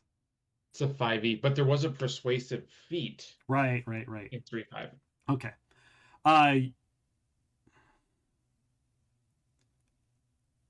Yeah, you don't really get anything back, mostly because, I mean, if you were hiding from someone, they're like, "Oh yeah, you're fine, come on out." But you know they're there. You know they're within ear. They've got to be within earshot. They would have gone far.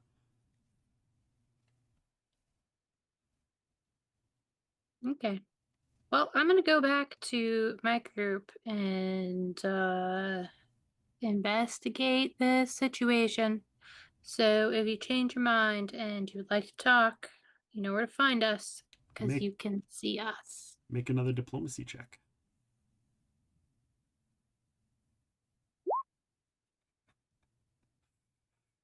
I even gave you benefit. I was like, I'm giving you a bonus because of the cumulative. They do not respond. Yeah, it's not my skill. Nope, it's not. It's totally not. All right. Ah! Son of a gun. Thank you for that. They, So Corvus, I know we're just trying to workshop a few things here. I'm not saying I'm necessarily set on it, but perhaps to rename it, a rebranding, Basalty Point, perhaps, or we'll workshop it later. Yeah, it's just interesting of like as we're kind of mapping stuff out. Does it look like it's like a perfect circle? Mostly, yeah. It's pretty direct. It's not exactly a perfect circle, but it is definitely direct lines. So it might be more of like a long oval shape type area. It looks like it's a little bit modified based on the shape of the town.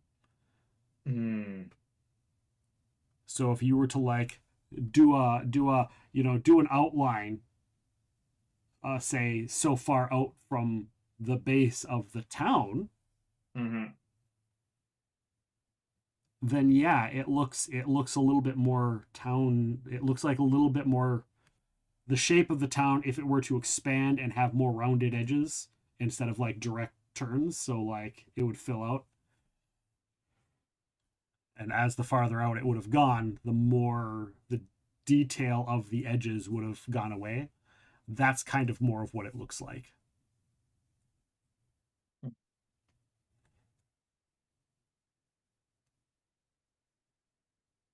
Unfortunately, I think we are going to have to definitely check in with people in the pond. From what my records show is that a lot of people came from Sandpoint and resettled. Perhaps they can clue us in as to what has happened here. I, having no merchant skill, I'm afraid the town is a total loss. I mean, look at this uneven, jagged mess. It'd be terrible to build here. Definitely a total loss. Is that what you say? Yeah. Or are Oh, you just yeah. or is that out of character? Nope, that was in character. Okay. Because if Korvosa doesn't want it. Well, now, who said Korvosa didn't want it? Korvosa wants everything. That was out of character. Oh, okay. It's implied. The in character part was, yes, this is a total loss. We should go check with the pond, whoever they are. I mean, at least it sounds like there will be more civilization at this pond. I agree. Actually, this is when you return from your looking around the outside edges.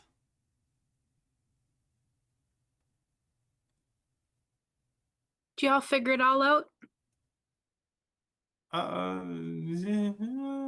No. No.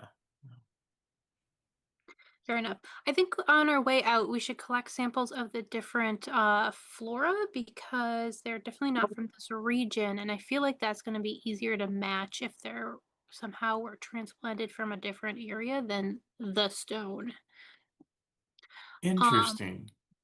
Also, there is a lady and a small child hiding in the forest up in that direction. Oh. Perhaps they know what has happened here. Maybe. They didn't want to talk to me. Ah. You all are like, yeah.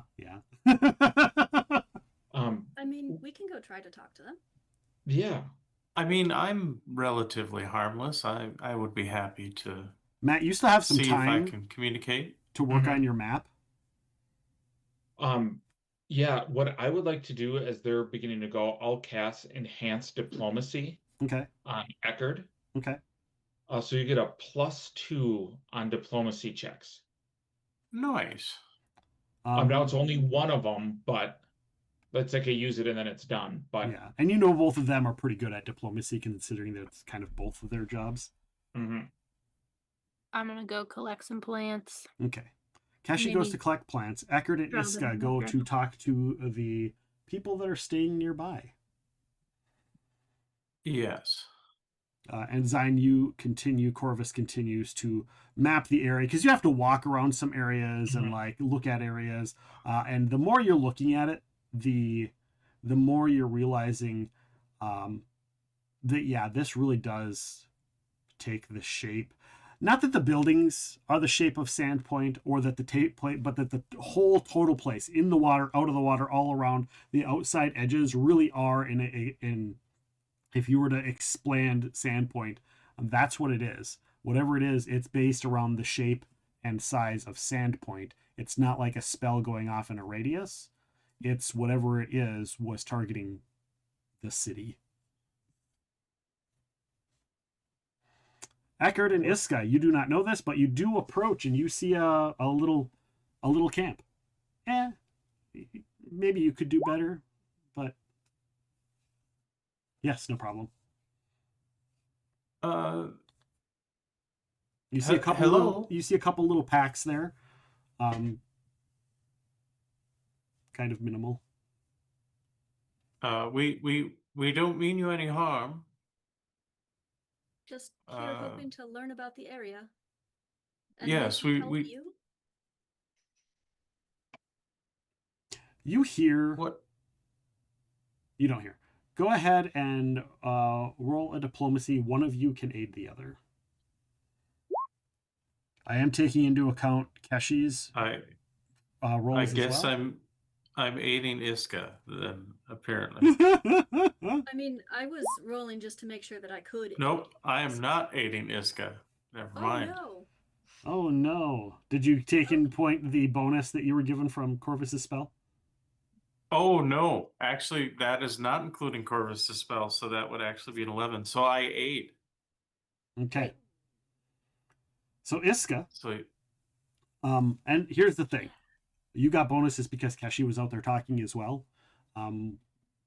which brings you above the DC 20. That's good. You hear a little boy say, "But mommy, what if they have food?" Oh, we definitely have food. Are you hungry? We can share. And the two of them kind of peek out from over like a little hill where there's some brush. And they look dirty. They look worn. They look tired. You guys can go ahead and roll a sense motive. Sure. +6 Yeah, on that. 20 for a 27.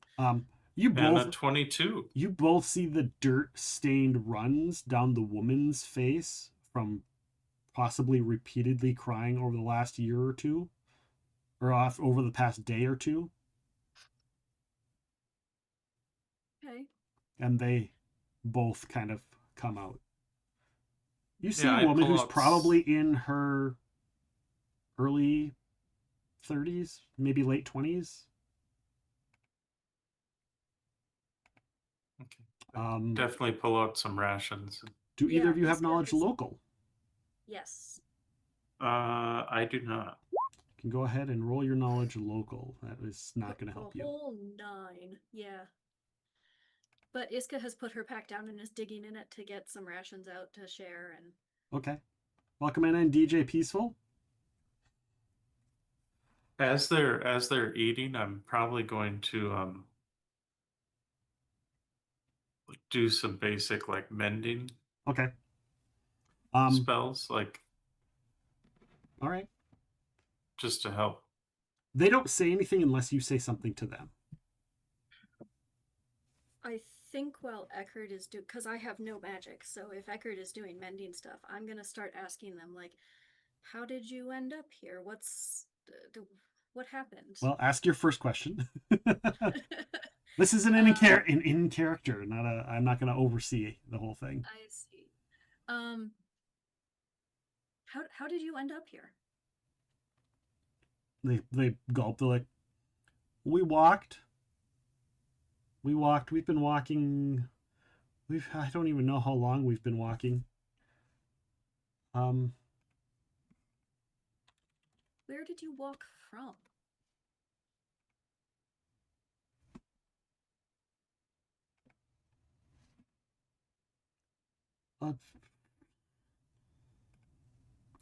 Roll a sense motive.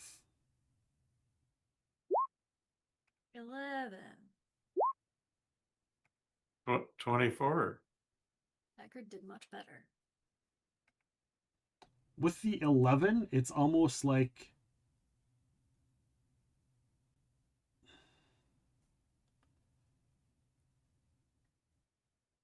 she's hesitant.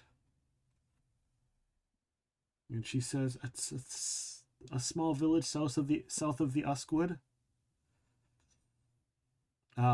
Eckert, her saying it, like she seems really reluctant to want to say where they come from. Or it's a town near the Uskwood. Ah. I admit I'm not as familiar with this area. I'm from Korvosa myself. And my friend here is hails from Magnimar, but travels abroad quite a bit with her vessels. So I'm this. It would be a knowledge. Did you say geography? Uskwood, was it? She nods. You also, with your sense motive, you realize like she's intentionally leaving out information. Is that some? I'm assuming, is that far from here? I guess I'm just curious more than anything. I don't think I've heard of that wood before.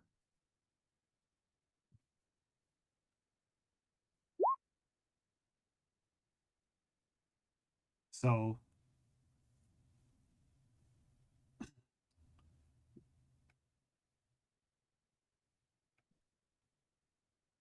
I don't have a knowledge geography myself, right. So I'm I mean, you can roll it and try to get a 10.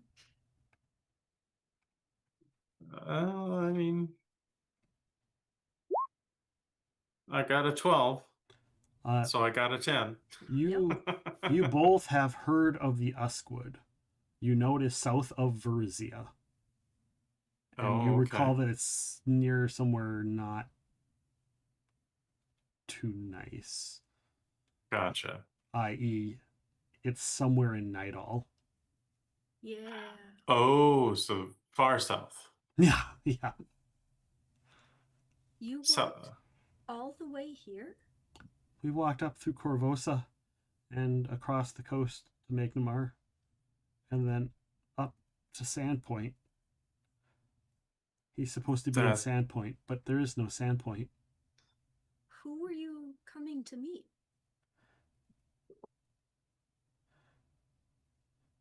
There's supposed to be There's supposed to be a spellcaster here. Is a wizard named Miles is supposed to be here. Can I roll a knowledge, local, or nobility? Sure. Or Arcana? Which one? Whatever you would like to choose. May I just try let me knowledge know. Arcana? Sure. I tried nobility and got a 21. I got a 23 for Arcana. Never heard of a wizard named Miles. Well, There's no noble named Miles. There's no knowledge arcane of somebody named Miles. She goes, yeah, my son might be his son. Ah. Have you asked anybody in the nearby town? Maybe they know. We're heading over there if you want to travel with us. What nearby town? There's a pond. I think it's a called town. Biston's Pond. Biston's Pond. That sounds more. I believe you're right. It might be something else, but I think that's what it was. We can ask Corvus and Kashi when we get back. Oh, I've been extraordinarily rude and haven't introduced us. I'm so sorry. I am Iska Valdemar, and this is Eckardshaw, Lord Eckardshaw. He goes, my name is Kelifin. I used to be a merchant woman, and this is my son, Junior. Profession merchant, and see if I've encountered her or her family. Yeah, okay. No. Yeah. She's not, being from Nidal, and that's not if it were on a port city, maybe, that'd be a different story. But it wasn't on a port city. Yeah, if you we're gonna head over there shortly, I think. If you'd like to travel with us, we can make sure that you are safe. And at the very least, you won't have to sleep outside. We can set you up. I mean, I assume there's an inn. So we could set you up so you can get back on your feet while you are searching. Yes, the GM Rolana Halo. Uh-oh. Are you there? Uh-oh. Yeah, And this is where the Tarrasque shows up. Uh, No, wait, that was Stevens. Never mind. Right. Rolana can't do a Tarrasque. That's Rolana, Stevens. do the stranded mother and her child choose to stay and hope the person they are looking for arrives?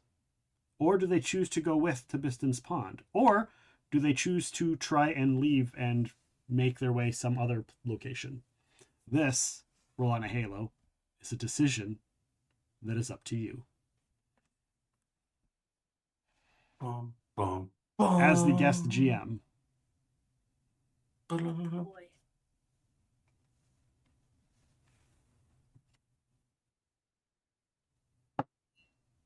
We have to abide by stream delay. Mm-hmm. They go with you to the pond. Woohoo! She says yes. We'll go with and take the risk and hope, if anything, we can just find a new life. But we couldn't, with everything happening at our old home. I couldn't stay any longer. I understand. Sometimes you Of can't course. stay where you grew up. It happens. Gotta find safety for your kiddo, right? Yes. Well, come with us. We'll go collect our other party members, and I'm sure we'll be on our way soon. Okay. I also have soap if you want to clean up if we're still waiting. Yes. I can take care of that. And I pressed a digitation. You press the digitation and they look so much better.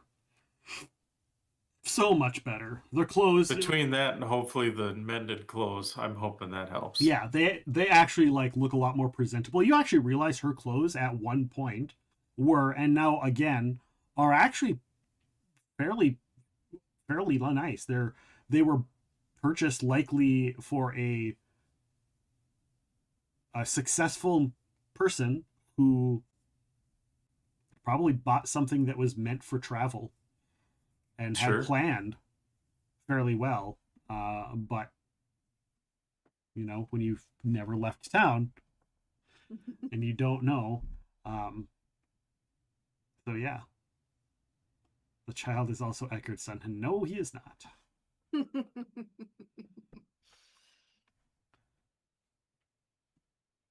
right. We bring them back to Corvus and Kashi. Okay. You return to Corvus and Kashi. Corvus and Kashi, you see them arrive with a woman and a young child. You found them, Eckhart and Niska. Yes. The child looks to be about maybe 5-ish years old. Give or take. Maybe 6.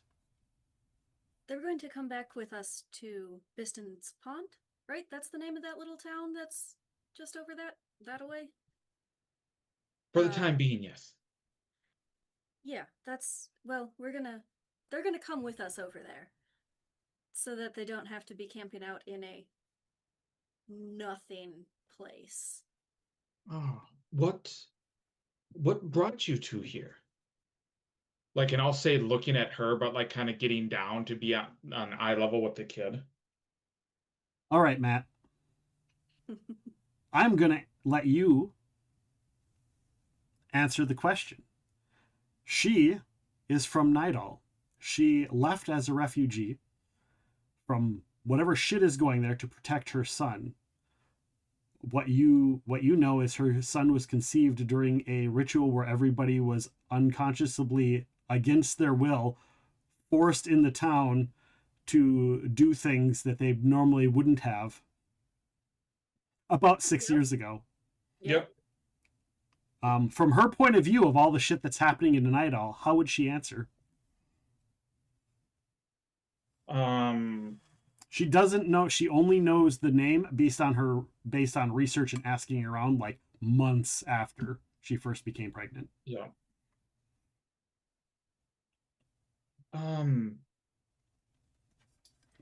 I think she might just say she's like looking for the child's father, just like something very. Well, she would probably like, because she's seen some of the stuff, some of the stuff happening in Night All. Like that's what she's running from. She wouldn't have left otherwise. Oh. Okay. Like she knows that, but like things finally added up to where she had this. This was her only, because she had nowhere else to go. Yeah. But she had to leave to save her kid. Oh, and also she knows that the kid has magic. Oh, so that's why she's running, but she probably wouldn't say that.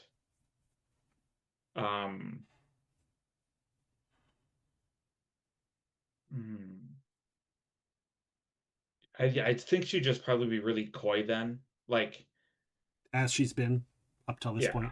Okay. Yeah, she just says, I'm just looking for a new life away from Night All. I've never been, but I understand the need to not want to be there. Then I'll look at, I guess, how much of the map making is done. Like, is there still? You've like, got the outlines done, and you've got notes and comparisons of where things were on the new map. And like you don't have any topographical like notes of within the boundaries of Sandpoint, but you've got the outskirts done. You've got the main, like where the land meets the water area, where the land meets the sea area. You've got all of that done, as well as where you estimate the outside edges of whatever this incident was. So like where the two kinds of grasses kind of start to meld together. You're like, oh, well, it's kind of a dark green there. Like, okay, well, this is clearly where this line is. So you kind of got that, but like the topography of the actual like basalt within those areas, you don't really have like, this is 10 feet higher than this. Yep. You don't have that. You have the little roadway, entryway, walkway area, figured out. Of course, you guys got a little wet having to cross over into the Sandpoint area. But yeah, you've got most of that. And there is still beach on Sandpoint. There still is some sandy beach on the northern end. And the old light is still there. Is still there because it's technically not in Sandpoint. So with my 18 map making, kind of figuring out like that's how good it is, but also how long it will take me. Do I kind of know to get the stuff that I would want to make back of the report, like how much longer that I think I would need? Well, sometimes it takes people days to make a good map. So what I think I'll do is, but you've got enough that you could go back. You could do it from somewhere else if you wanted. Okay. Or you can always come back here later and do it. And you almost certainly are going to have to come back, because depending on what you decide to do, if you're going to restake lands, you're going to have to come back and stake them out and map them. What you do know is the land areas is roughly similar to what Sandpoint was. So should you choose, well, roll your, what was your map making again? 18. Yeah. Should you choose to just reassign the lands, it might not actually be as difficult as you first thought coming in. Okay. Looking over them, I would like to make an appraise. Yeah. To kind of figure out if it, like, how destitute they look. Who's they? The woman and child. Okay. Oh wow, a 26. Like she fled, but it does look like, does she still have some things, or is it like most of their probably supplies and other whatnot? They have 2 backpacks worth of goods. Okay. The backpacks are fairly empty because they were filled with food and supplies. Okay. They look nowhere near as worn and dirty and dusty as the backpacks they carry are. They, in fact, look like they just took a bath 10 minutes ago. Other than the fact that, like, her hair is messy and his hair is messy and unkempt. And, like, fingernails are a little bit longer, but, like, there's no grime under the fingernails. There's, no nothing. Like that. About what time of day is it?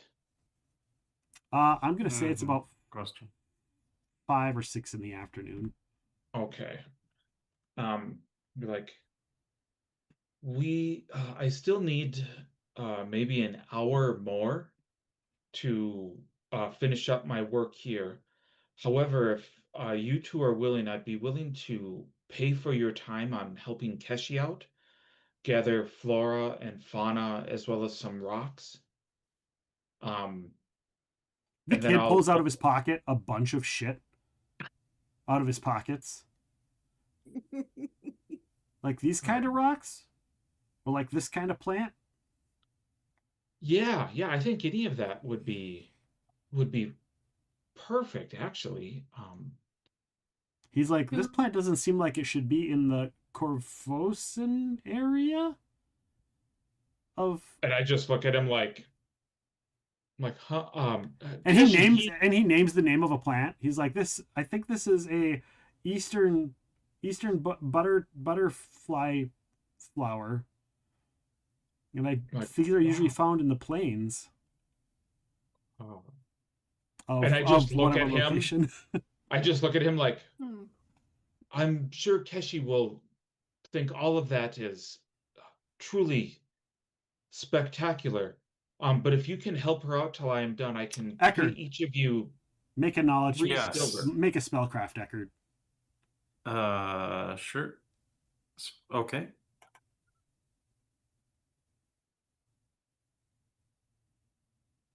It's thinking. There we go. Wow.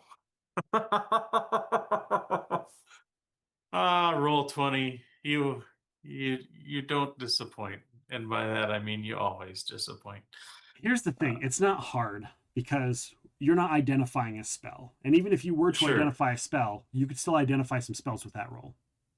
Gotcha. Okay. So it's pretty easy to recognize that half of the shit he pulls out of his pockets are spell components. Interesting. You're like, why would a kid collect a bunch of spider webs and roll it up into a little ball unless he thought he could use it for something? Why is he like this? He's got a bit of fleece, and it's all like low, like first level, like type stuff. But the kid clearly either he's lucky or he's got like an innate skill, or he fucking knows something. Can I sense motive him? Sure. With that, armed with that knowledge, as it were? Nope. You sense motive, but he's just a kid. He's just like, yeah, will this help? This is from the area. I got this over there. Clearly he's smart, but it could help, but not maybe in the ways we're thinking. I am actually a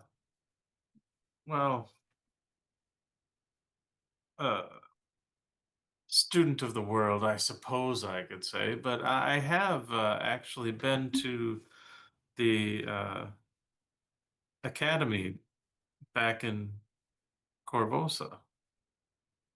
You have many objects there which may appear random to some, but could definitely be used to cast certain spells.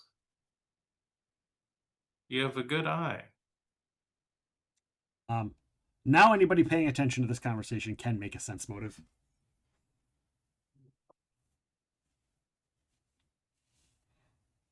I'm assuming not me. No, also you. Also you. Oh, okay. Yeah, everybody. Okay. Everybody who's paying attention. Oh!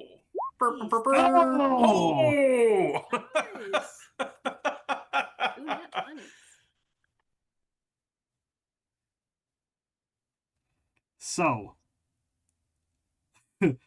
all of this, like this conversation is happening, and you guys see the kid goes and immediately looks at his mom, like a little kid that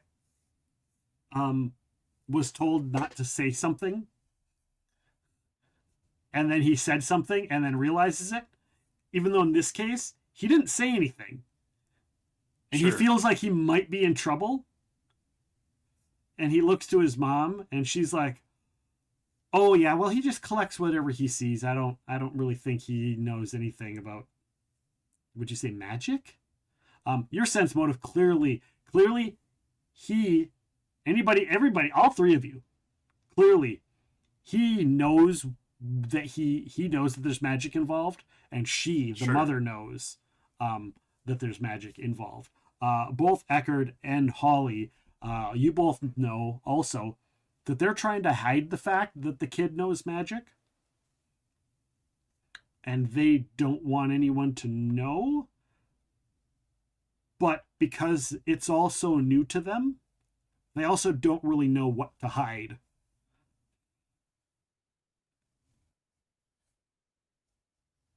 Well, no worries.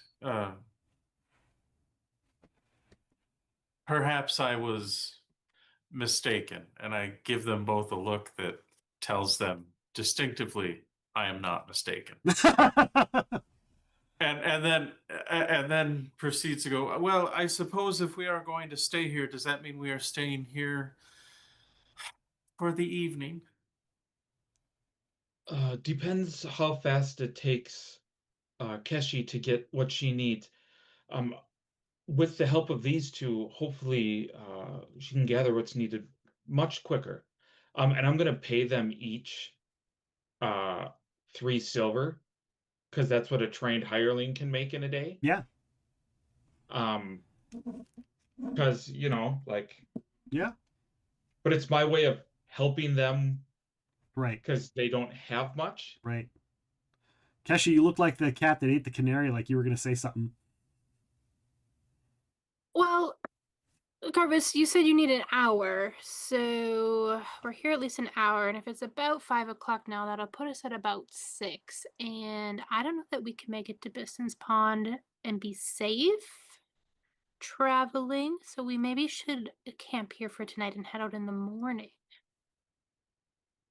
That works for me. It's been a while since we've been roughing it, as I like we have horses and there's a crap ton of us. And actually, the campfire you looked at, when you looked at the hobbled together campfire, it now makes sense. The mom doesn't know how to make a campfire, neither does the kid. They put a bunch of sticks and shit together. They didn't know how to start a fire, and then it was started magically with spark.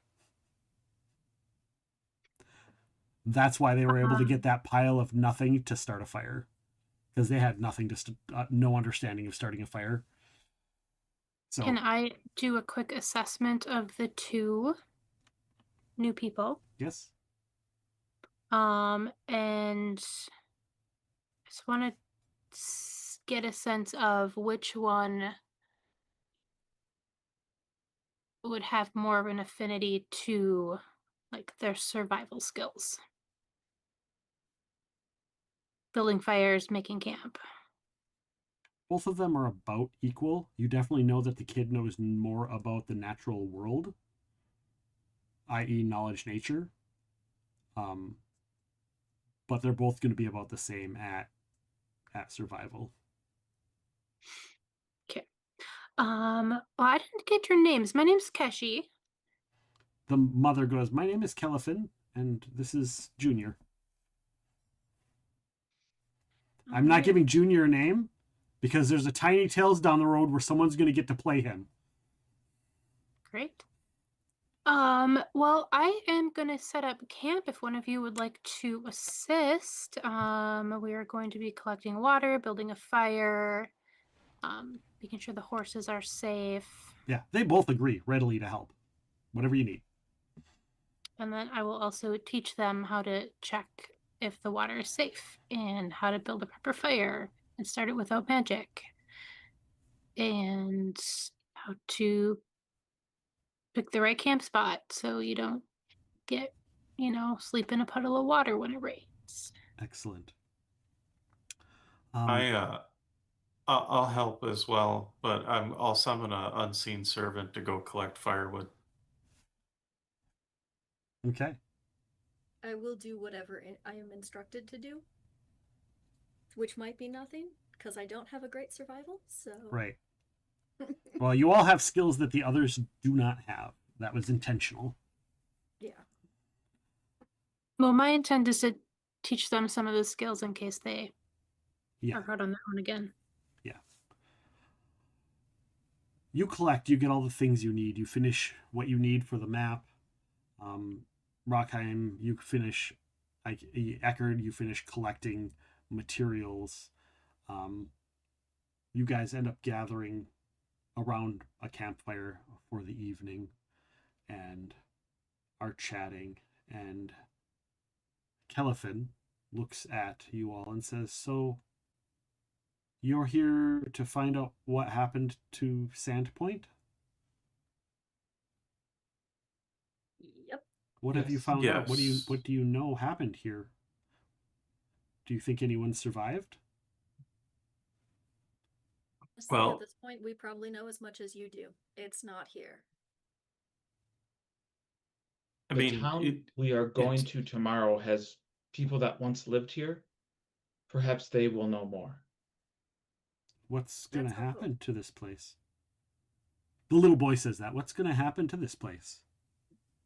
It's really cool. Well, I imagine there will be those very interested in doing something with this location, as it is a pretty strategic point with fresh water and has been a naval location before. I kind of look over at Iska to kind of like, I'm saying the right thing, right? Like, you guys are getting along. I wasn't sure if you guys were getting along or butt heads. I was like, I'm going to leave that up to them. We'll see how it goes when we actually get to negotiating who gets to, get this. But that might be above our pay grade. But so I imagine I was a horse's ass to you at the first time we met. I mean, yeah, I'm sure the first time we met, we were both kind of like, well, fuck you. Yeah, so I think I think this this has been a more recent. We're starting to get along. At least we know where to pick our fights. We'll put it that way. That, yeah. And sometimes knowing is half the battle. Exactly. So, and the other half is violence. G.I. Joe. The woman says, I came up. I was told that this land was owned by Korvosa, but when I went through Magnimar, they all said it was run by Magnimar. It is. It is. It's Magnimar. It's Magnimar's territory. Yeah, except for all the residents that came from Korvosa originally to settle here. Mm-hmm. Which makes it But that Korvosan means territory. They left Korvosa, which makes it not Korvosan territory, because Magnimar is the one that protects this place. Or did. But whatever land a Korvosan walks upon is, of course, Korvosan by default. And to be fair, the laws of the northern folk here tend to be a bit chaotic and not well thought out. Right, we'll table that discussion because clearly you are not interested in that. Currently, or before it left, disappeared, whatever, it was primarily a Magnimarian territory.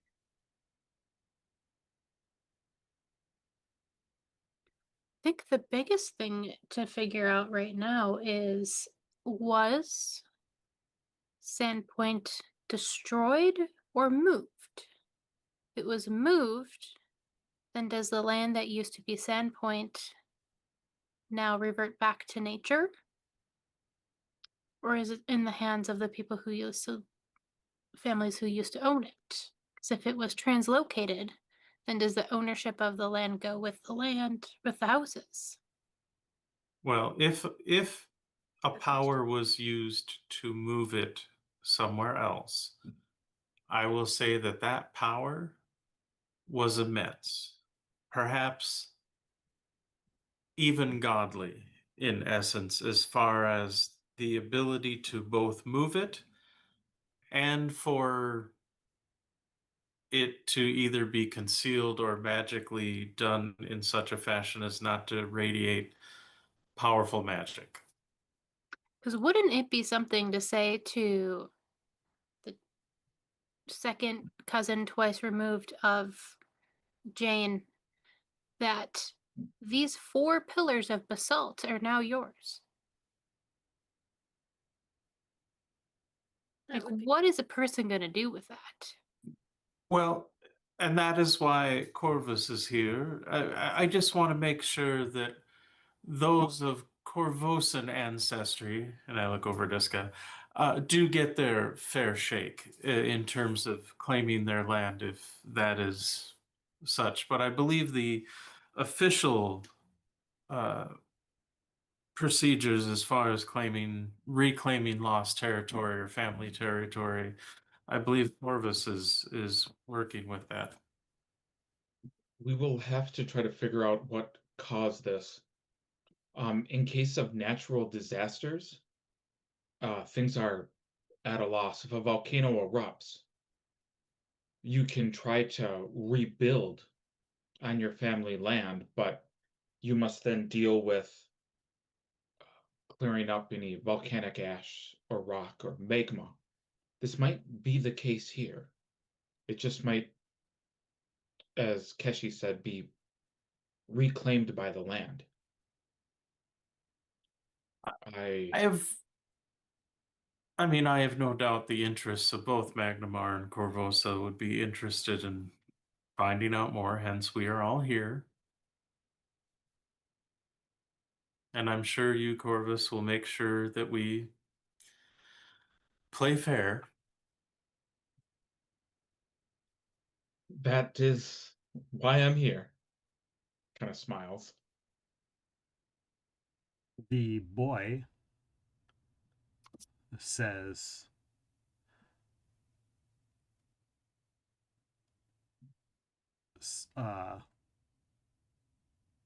something along the lines of, I don't think steelhead trout are supposed to be on the shores of this area, right? And he looks to you, Keshi, because you seem to know more about nature than anything.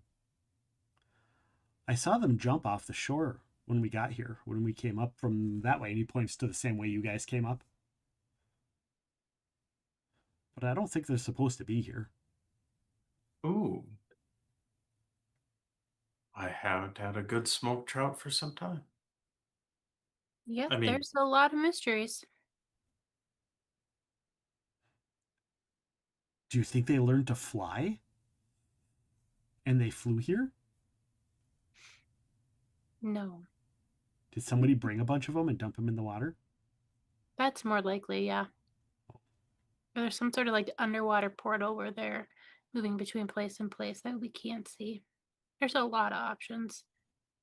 Well, that would lend credence to your idea of them transposing to somewhere else. Perhaps if they switched locations with something else, maybe. Yeah, we should probably see if someone at the bank has a lot of reach. I wonder if they are aware of a town appearing in a land that's got steelhead trout and these butterfly flowers and this bluegrass. Well, if nothing else, tomorrow when we go to Biston's Pond, they may have some resources for us to make some inquiries. Yes. Wouldn't that be the rub of it all if it was already known that they went somewhere else and that Well, and that all of our efforts would be for naught? the church has been busy. The rebuilding of Korvosa after the incident with the Queen, the rebuilding of Magnimar after the tidal wave struck a scant 9 months ago. There has been much destruction in Varisia. And finally on the road to rebuilding. This may be just another city in need of that.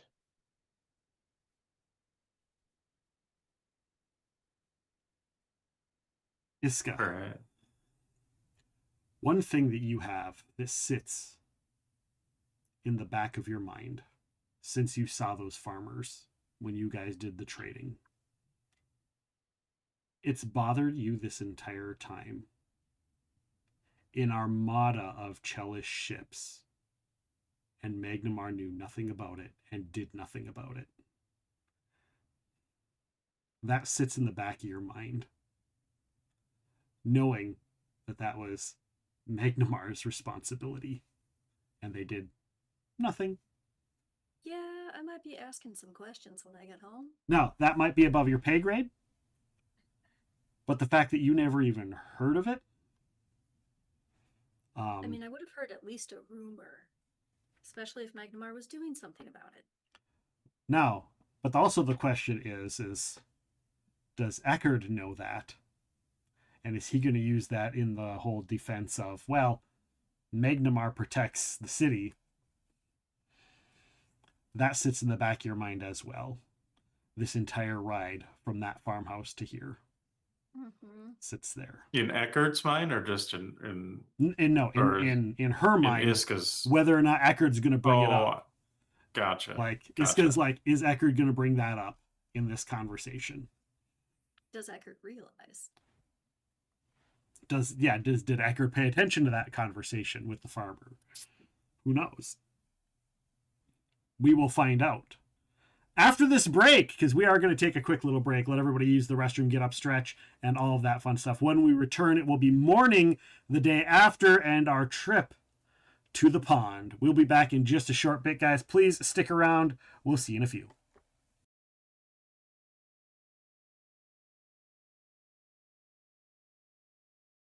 He doesn't have that prepared.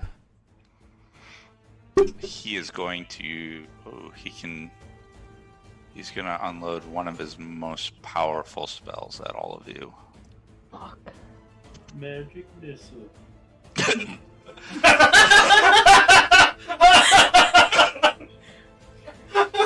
Kill.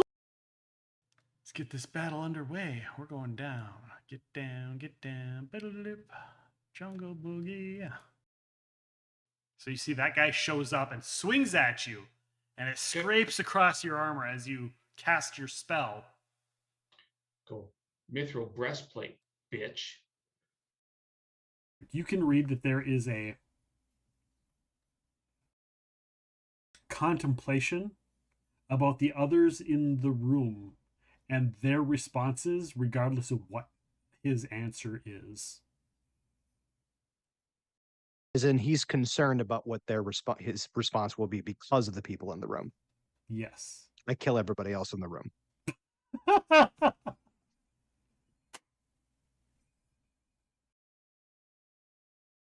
He just side-eyes you and looks at Arabella and says, of all the places you wanted to fucking teleport us, you brought us right in front of the king's nose. Yeah, because I have to warn the fucking king. So you should probably leave. Go slink off into your little hole. And maybe warn your people. He looks like he's about to punch you. There is a 1,000-year-old dragon burning down a city with over 100 giants right now. I don't have time. Remember, the only reason that any of that worked back there is because of me. Yeah. Do you want a prize? It is Toivo's turn. Toivo appears, closes his eyes as you explain what's going on, turns its head to look at, or to its head so it's facing the Hound of Tyndalos. So Matt and Brian, you hear the cat just growl real low and dangerous. Nick, you hear, Meow, meow, I can smell you. Meow, meow, meow. Roll your attacks, please.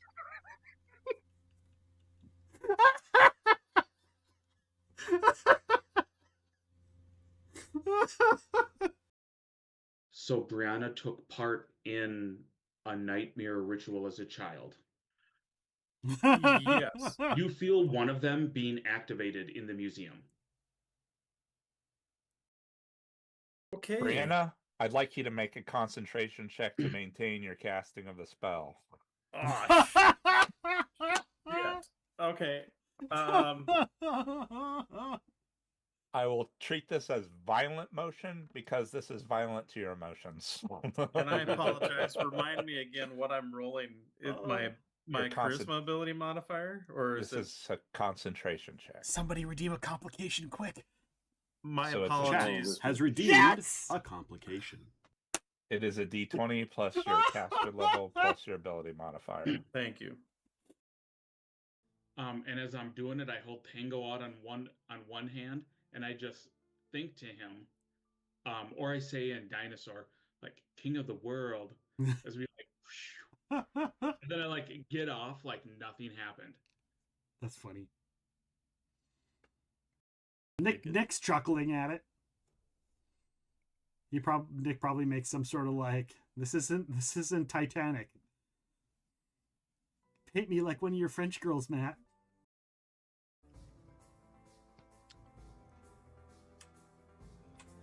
All right, Majenko flies over. Larissa, I've got you! Can he do a flyby heal? Sure. Get out! Get out! No! Sure, he'll go right there.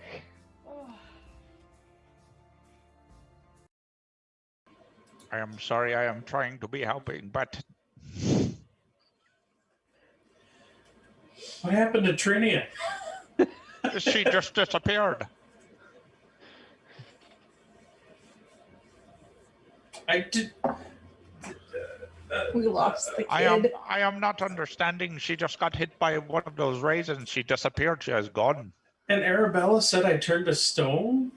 You were a statue. Welcome back. You know what? I just give him a hug. A big Okay. jockey hug. Okay. This is not the time!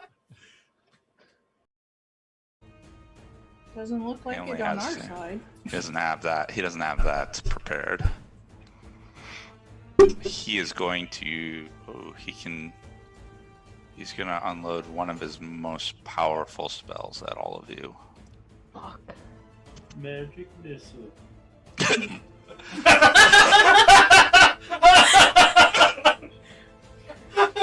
Kill. Let's get this battle underway. We're going down. Get down, get down. Biddle-lip. Jungle boogie. So you see that guy shows up and swings at you, and it scrapes across your armor as you cast your spell. Cool. Mithril breastplate, bitch. You can read that there is a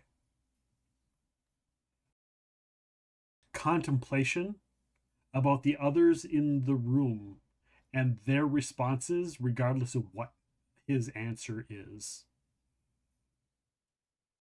As in, he's concerned about what his response will be because of the people in the room. Yes. I kill everybody else in the room.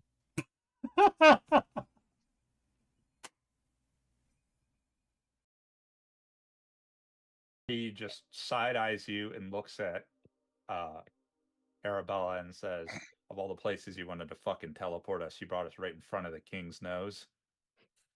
Yeah, because I have to warn the fucking king. So you should probably leave. Go slink off into your little hole. And maybe warn your people. He looks like he's about to punch you. There is a 1,000-year-old dragon burning down a city with over 100 giants right now. I don't Remember- have time. Remember, the only reason that any of that worked back there is because of me. Yeah. Do you want a prize? It is Toivo's turn.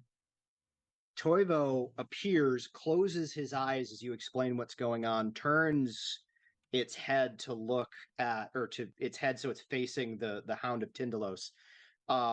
So Matt and Brian, you hear the cat just growl real low and dangerous. Nick, you hear meow meow, I can smell you, meow meow meow. Roll your attacks, please.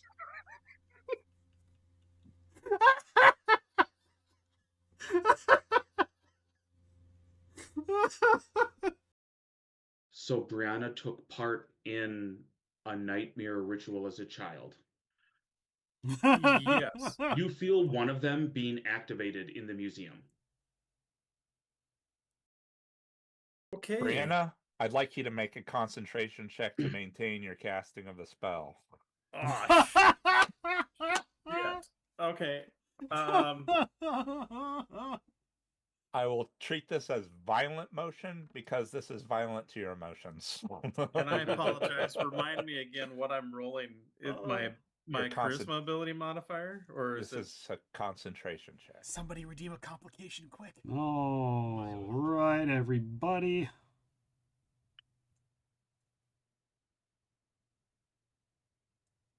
There we go. Now the clip audio is gone. Welcome back, everybody. We started a level 1 hype train. What triggered a hype train? Did I miss No it while we were idea. on break? Yeah. Got I don't know hype what. train. People chatting and hanging out and interacting with stuff. Hype train has been triggered. We have started it. We're almost finishing the level 1. I didn't even see it, so I'm going to go over. I can manually play the wonderful little song if I can find it on my. I have so many things now. Here it is. Oh, I was on the right page. If you're waiting for a hype train God, that's and loud. you've got some bits to spare, drop a sub or an alert and it will surely get you there. The spicy chips are gonna fly when we get that train up high. It's a spice train. Watch out, 'cause it's a spice train. All right. That was really loud, so I cut it early, but I'm going to have to make sure to adjust that on that particular button. That being said, we do have a spice train. What do you mean? What do you mean? What do you mean? Turn it up, yeah. A returning from break hype train is in Tony's epics. Drapes across your arm. Epic spicy chips. Cast your spell. Mithril breastplate. I think they should be the other way, shouldn't they? And I'd be like the one that's like, I feel like I'm the awkward one on the left, and the spicy chips are the one on the left. I'm the one on the right, and the spicy chips are the one on the left coming to destroy me. So they are. Spicy chips are over here. Say his name and he appears. You see that guy shows up and swings at you. Joe Hendry. And scrapes across your arm and casts your spell. Joe Hendry. London and Paris and Tokyo. The combination, the combo. Mexico. They say I believe in Joe Hendry. I believe in Joe Hendry. Wave your hands from side to side. At any rate, thank you for the bits, the Tangia dungeon, the Tangia alerts, all of that fun stuff. We're at 71% of the hype train. We will see if we conclude the hype train in just a few short seconds. We'll find out. But thank you guys sticking it out through the break. People have come in over the course of the break. Thank you so much for coming in and joining us for the first rendition of Tiny Tales. Oh, you just missed the time. You just missed it, Steven. I will honor it. I'll honor it. I'll honor the next level for you, Steven. Dancing under control there, don't know what these buttons do, but we're doing them anyhow and failing bad. Yeah. That's actually one of my favorite, but That's probably the one I can tolerate the most of the thing, but I will honor it, and I will do the first set of spicy chips.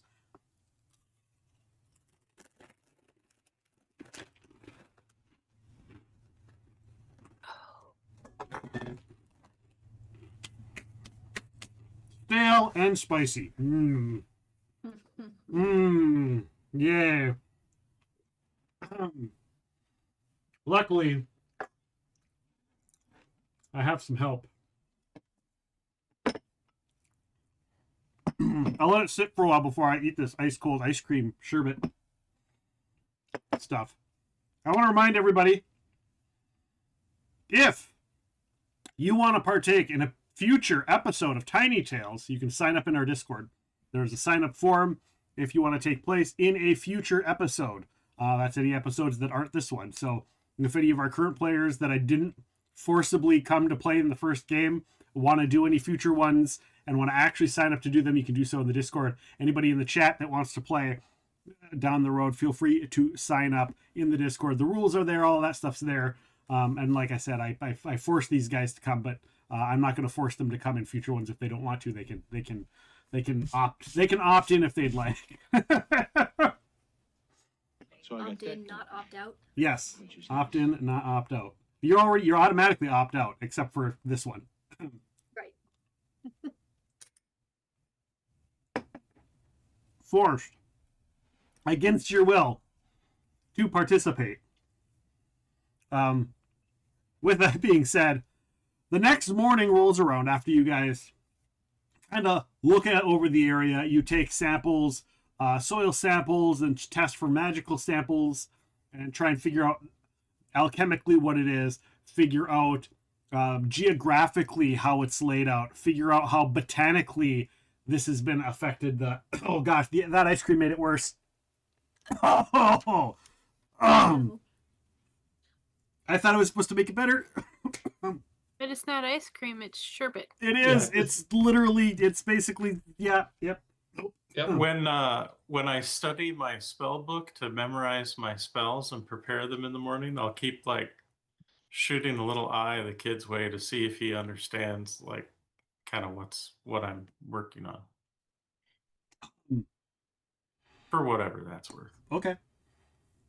Just curious to see if it's piqued his interest at all. Oh, he's interested. He's totally interested. In fact, like, because it's hard. Like, the mom is super protective of him, but he's also way smarter than she is. Okay. And so he's able to, like, get away with shit because of how smart he is. Sure. So, like, yeah, there are moments where he's able to, like, get away and do something else that he might not want to when mom's doing other things, and he knows how long he can stay gone before he can get back, and, like, he knows how far his boundaries are and how far he can shoot to do things. And in fact, like, you know, he can already read, like, just fully read. Okay. And that's all you really know, because like any other indicators of his skill sets, like, you haven't run across to find out. Sure. But yeah.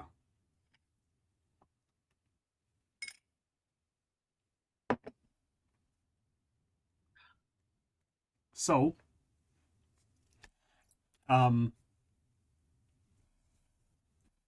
you guys gather up, and do you guys just head out immediately in the morning? I think so. Like once we've gathered enough information to at least continue with the next phase of our plan, I think we'll head out. Like, okay. In the morning, as we're kind of getting ready, like if I see that if the mom's doing something, I want to try to get the kid to show me some of his magic. Okay. Because I want to do detect magic to try to figure out what type of magic user he is. Yeah. And I will do this by paying him 10 gold to cast a 0th level spell. That's a lot of gold. That's spell casting services for a 0th level spell. Fair enough. Do you tell anyone what you're doing? Yeah, I think I would tell Eckard because he's an arcane spellcaster as well. Okay. To see if maybe I can get his assumption on maybe what this kid's skill is. And I let Eckard know the reason that I want to do this is there is a school for spellcasters in Biston's Pond. Eckard, you had no idea there's a school in Eckard. Like, Biston's Pond is a whole, like, they might have a house you can stay in. I'll ask him, like, when did that happen?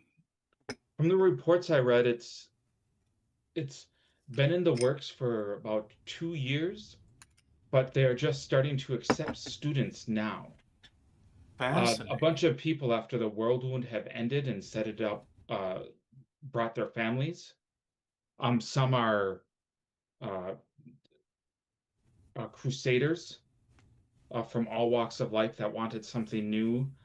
I'm assuming being children of crusaders, especially children that were probably conceived during the World Wound closing, or maybe while it was open, there might be those born with a disposition towards the chaotic ways of the abyss that maybe learning how to control that might be good. And then I lean in, but also better for it to happen in a backwater locale rather than in your fair city. Well, I mean, I don't necessarily disagree with you, but admittedly, the academy can be quite chaotic as well. But yes, if we know where he is, it might be able to aid in if the school is something that. Well, especially if they're trying to hide from the Nidalese, then yeah, that actually being in a backwater area, as you put it, to train might not be a bad idea for the young boy. So you combine and conquer to try and figure out if the kid can cast spells and what kind of magic it is. Mm-hmm. I will purposefully try failing on casting some cantrips and be like, oh, what's going on here? This used to work. I wonder what's going on, to try and see if I can coax the kid to, like, correcting me. Roll a diplomacy. Every once in a while. Yeah, roll a I like diplomacy. that. Yeah, that is very cool. Let's see, diplomacy +6. Not bad. Damn. Yeah, he explains to you, he's like, well, I learned a trick because I saw this guy mention it, that if you de-emphasize certain vowels in your somatic component, or in your vomatic components, that's your verbal components, by the way, your vomatic components, that if you mispronunciate certain vowels and syllables based on the language of origin, that you could fail. And I think that's what you're doing. I think you're mispronunciating certain consonants and vowels within your spell. That makes sense. And now I understand a little bit better why my one professor said to not put the wrong emphasis on the wrong syllable. Yeah, exactly. Personally, I thought he was just drinking too much. And granted, I think he was an alcoholic, but and he reaches over and he's like, when you do this, because it's the sound that you're trying to make, you move this a little closer to your mouth and angle your hand this way as to vocalize the efforts of your ghost sound. And I'll like have he him... clearly knows how to do it. He doesn't have Right. and here's the thing. He doesn't have a book that you are aware of. Sure. You haven't seen him memorize from a book yet, so.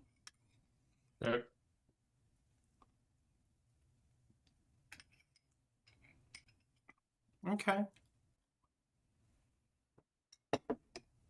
You have a lot of natural talent, my young friend. Yeah, well, I learn a lot. I read wherever I could. We used to have a whole bunch of books in our house. My mom used to sell books. No.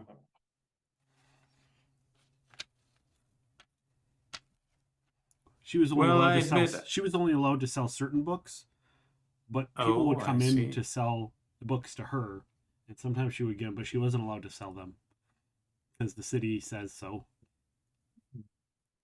Because I'm pretty sure Night Owl has a restriction on what can be taught, if I'm not mistaken. When it's based about other religions, yes. Yeah. Yeah. Well, hopefully, where we are going, there are plenty of opportunities and other books that perhaps you can read, and who knows, maybe your mom will be able to get a job selling books once more. Yeah, maybe. I don't know what's going to happen. Well, I will let you know that the magic that you can cast does fetch quite a fair price. And I'm going to be like, even something as simple as this cold cup of coffee could be warmed up magically, could fetch 10 gold if someone was inclined to pay for it. And I'll kind of like set 10 gold down. I really hate cold coffee. I have to look to see what is available to him real quick. Hopefully he has prestidigitation. Oh, yeah, that's just prestidigitation. I forget about that. Yep. He does have prestidigitation. I know that. Does he warm up the coffee and make gold? Stephen the Shark! I call upon thee, guest GM! The second in thy choosing of channel points. Stephen of the Shark, does the child utilize his magic and earn himself the 10 gold pieces? Or does he not? Does he refrain and listen to his mother in keeping it a secret? Stephen the Shark, please let us know if you are still there. Oh, my secondary claimer of the guest GM points. It is up to you. Do we ask him to be gentle with us? You know he won't. He doesn't have summon that's grasp, true. so that is true. That he's. And I don't even know if he's here. If he's not here, then we refer to our original game master for which to answer. If Stephen does not, we will give him a few short minutes. A few short seconds. I will drink from thine drink. He'd check to see if his mom was watching. If not, he would heed it. But the real question is, how wrong does it go? It does not go wrong. That is not the question. It could go wrong. That'd be funny. He can cast first level spells. Yeah, but he heats it up so much it just boils over. You'd still have coffee, but you'd only have like half of your cup left. Yeah. Add No. 1 moment. Oh, better. Yep.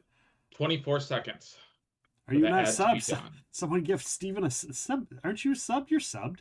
He's a gift leader. He should also be subbed. He shouldn't have to worry about breaks, or unless he means for other people. I think he is.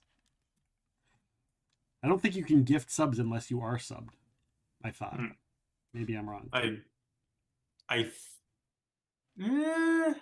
Because usually it lets you subscribe before you do it. Right. I think you're. Yeah, I think you have to be. I think you have to be subbed. But ad is done. Ad is done. I live.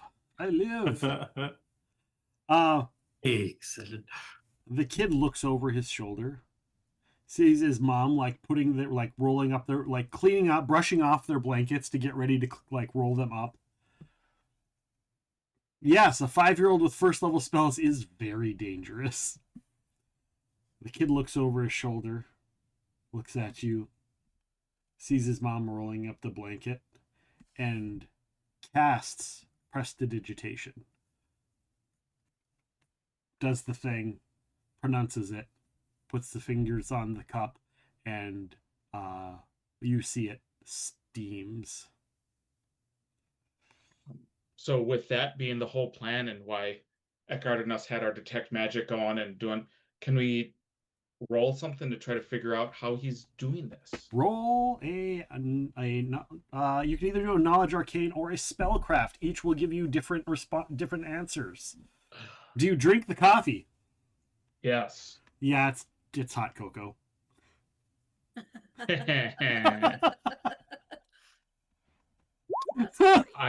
He's like, coffee's gross. You want hot cocoa. He doesn't say that, but hey, and he's watching you to see your reaction. I drink it, and I'm like, oh, hot cocoa that's caffeinated. Definitely worth the 10 gold.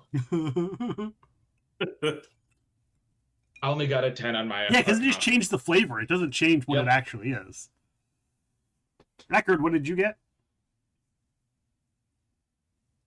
Oh, my apologies. Arcane or spellcraft? You get to choose. You. Oh, I'm going to do arcane. Oh, and what did you do, Corvus? I did arcane. Okay. 27. He cast the spell. It's definitely arcane magic of some variety. You can't. You're never able to really tell if they're like a sorcerer or not unless you like look to see if they have a spell book or figure out how many spells they are capable of casting off of a 0th level spell. It's quite hard, but you do know he is an arcane spellcaster. And that's what kind of magic you see come through when he casts the spell. Okay. A spellcraft would have told you a little bit more about his skill level because you would have seen, you would have been able to figure out how he put the spell together and did it. But just identifying the magic alone, it is definitely of arcane in nature 0th level spell. Yep. And he takes the gold. Okay. Yep. Actually, Steven the Shark! A secondary question. Does he use magic to put the gold away? Since he knows his mother is not looking.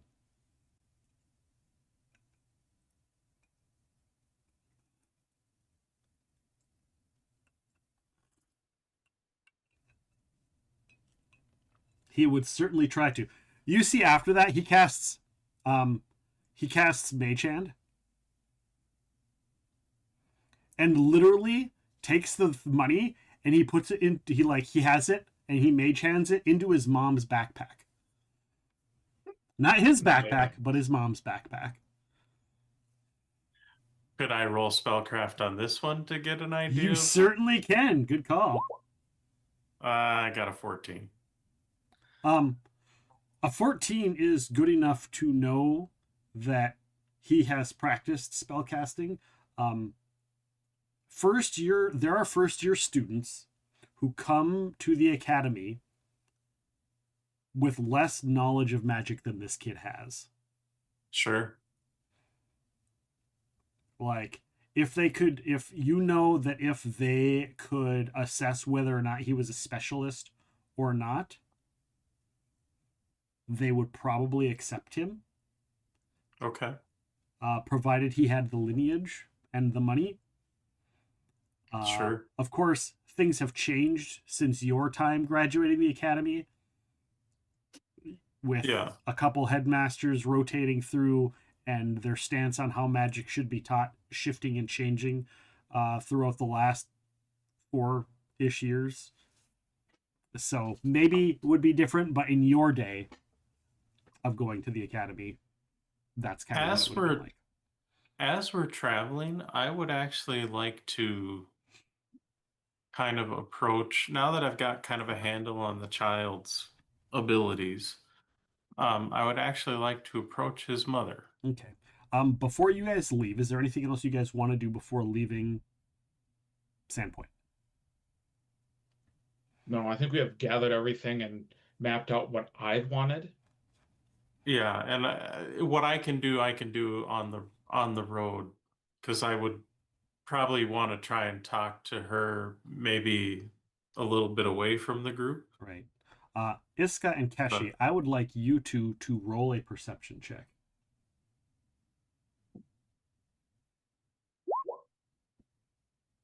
Only a 15.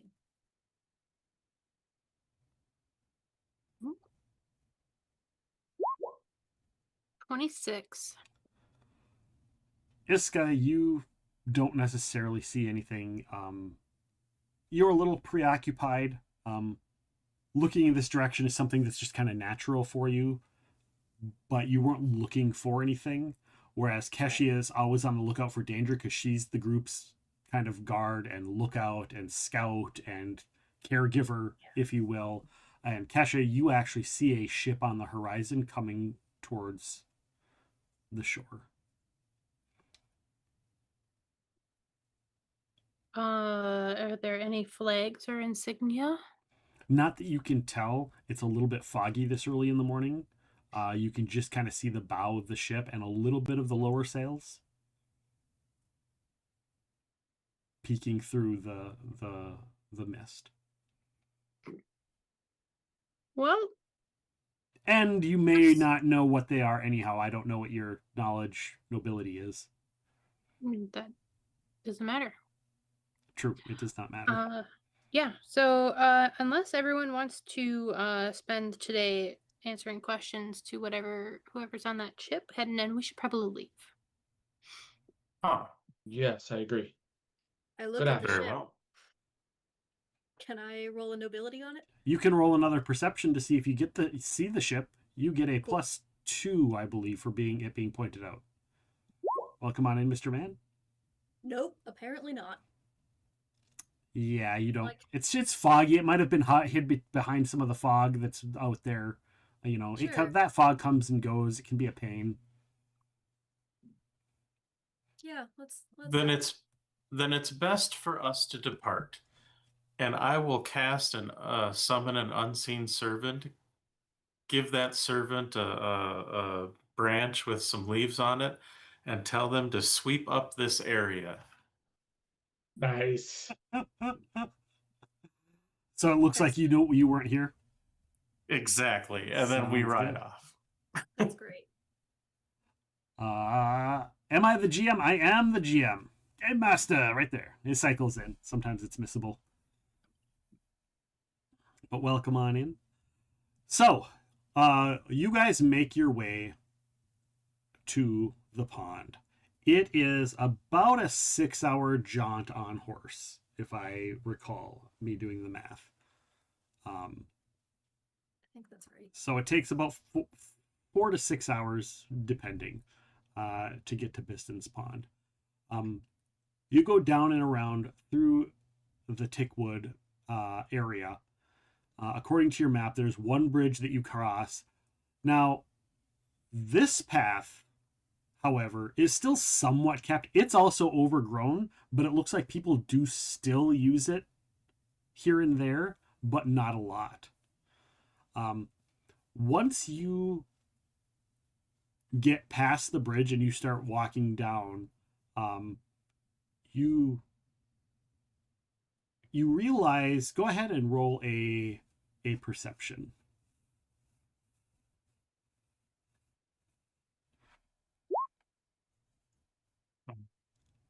Dirty 20.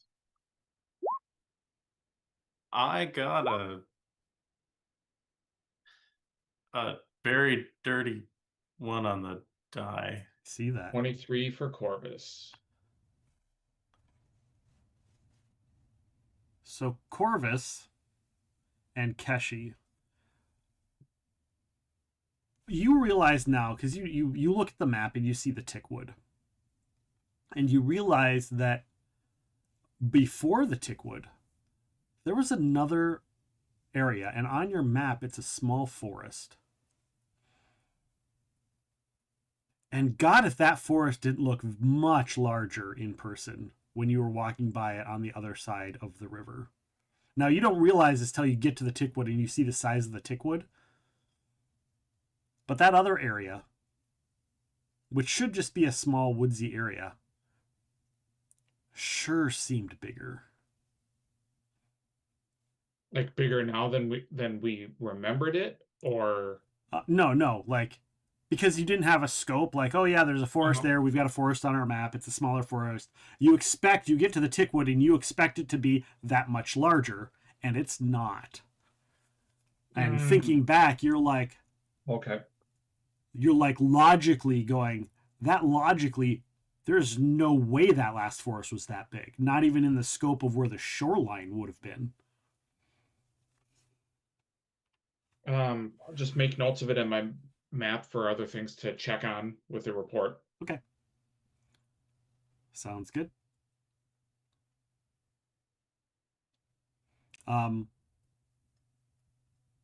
You make it down and you start to find little things. You get around the corner. You see some larger hills considered technically mountainous regions, like Duluth, Minnesota mountainous. Those of you that are here understand what that means. It's mountains, not mountains, but certain areas like, okay, that one can be, a mountainous region, but logistically yes or no. But you get around the area and you start to see a lot more civilization. The roads are much well kept here. As if the upper road that used to go to Sandpoint is still, instead of going straight, it cuts down on this side of the Tickwood and is a trade route of some sort, much like the road you came up on the Lost Coast Road. So whatever road trade was going to Sandpoint from the north is now turned and coming down this way, and this has now become the main trade route for that road. Okay. Yep, just keep making changes on the map. Okay. You eventually come around. We're going to switch maps again here. And switch scenes for everybody.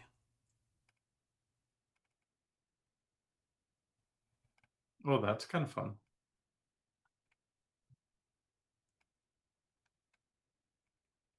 You eventually come to the bottom right of the map. You see Sandpoint long before you get to it, because you have to circle down and around the lake, the pond, if you will. And you show up in the bottom right-hand side of Sandpoint. Sandpoint or Biston's Pond? Or of Biston's Pond, of the town that holds Biston's Pond.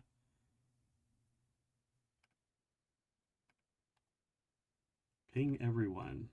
So if you can see there, I sometimes forget how big the map is. I'm gonna go to sleep. Have a good one. Take care, Mr. Man. Appreciate it. And here's the thing, Corvus, you had scope. You had a scope of what this town is, what's in it, what's around it. You've heard stories, you've heard rumors, you understand. Keshi, you understand because of your correlation with Corvus and the stuff that he knows. You get an idea. The other two of you, you expected maybe like a hovel, maybe 4 or 5 little homes, and maybe some sort of like little trading hub on the roadside. Sure. This is a town, like just the town itself, the buildings, the number of buildings, the amount of people that live here is not at all what the two of you ever could have expected growing in the course of just a few short, tiny years. Iska, you've been to Sandpoint and you've heard of Biston's Pond and the adventurers that kind of moved down south and how a couple people went there, but that's all you expected. Right. But you literally see that there are sections, there's community, like sectioned communities where just the walking on the grounds have created roads on their natural accord, and that there are sections and communities that seem to differ.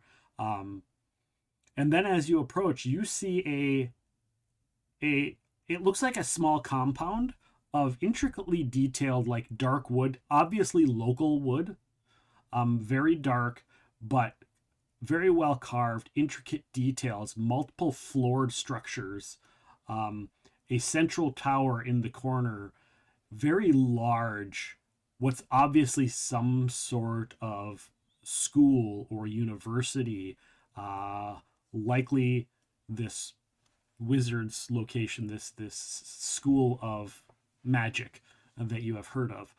It's nowhere near the size of what's in Korvosa or Magnimar, Sure. but it's impressive. Like, it's the biggest building, even set of buildings in the town. It is the biggest building in the town. It's not the tallest building in the town, but it's definitely the biggest building and sets of buildings in the town. And it rivals the church that once sat in Sandpoint in size. And the theater. It rivals the theater as well, because I think the theater was the other really big building in Sandpoint. It rivals those in size. So it rivals the Glassworks, because that was the other big building. Yeah. So sorry, this and might that's be your a little first seeing up close, because you get on the road. That's the entrance from the Sandpoint direction. So sorry, I meant to ask, and then I got derailed. But on the journey to here, right, the kid. I was gonna ask the mother. It's like, you do know your child has significant arcane potential.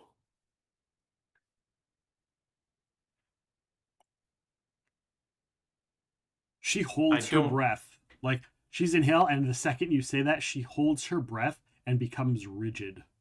Roll your sense motive. Sure. The reason I mention it, holy crap, 26 apparently. She is afraid to death for herself and the child at the what will happen if people find out that her child has magic, or has the amount of magic. She is well aware that he has magic. She is well aware that he is very good at magic, and she is scared to death what will happen if anyone ever finds out. And so she is like she right now, you know, you rolled an at 20. What you say next will elicit fight or flight response. My apologies. I don't mean to alarm you. I understand you have concerns. And I mean you no harm. In fact, and you're all in a wagon, so you all hear this conversation. We're not in a wagon. Or you are all, yeah, never mind. You're not on a wagon. Thank you for reminding me that. My apologies. The reason why I'm bringing this up, if you were unaware, which you are obviously not, admittedly, I'm going to wave the magic wand and say you convinced her to ride on your horse.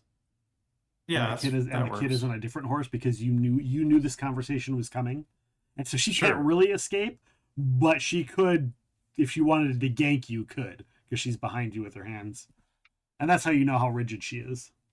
Sure, it's like I guess my intent for bringing it up is that this, while I don't necessarily know the specifics of this university or school, in this town, as I've just recently heard of it myself, but as an academic, especially an academic who has studied the arcane arts, I find that when you come across those individuals who have such strong potential like your son, it would be a shame to not encourage its growth. Again, so I wanted to ask you, since you're entering into this town, if your intention is to stay here, if you would allow me to, you could say, be a patron of sorts and help perhaps fund some of his schooling at said school. I feel it would be in his best interest to learn more of these arcane arts, to harness them.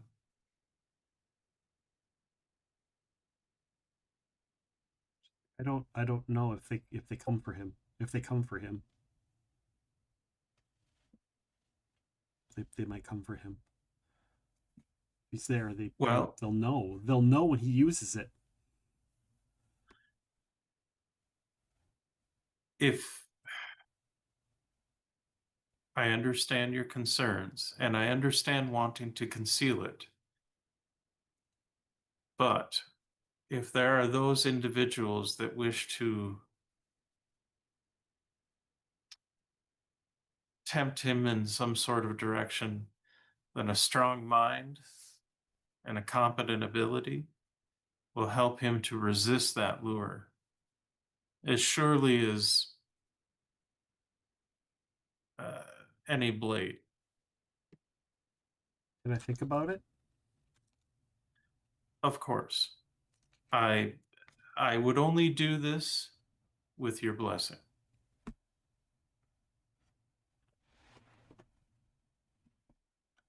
There is nothing else. If anyone else is watching, you know that she nods at him, but he can't see it. But she doesn't speak. Fair. Junior can be Eckard's ward, much like Dick Grayson is Bruce Wayne's.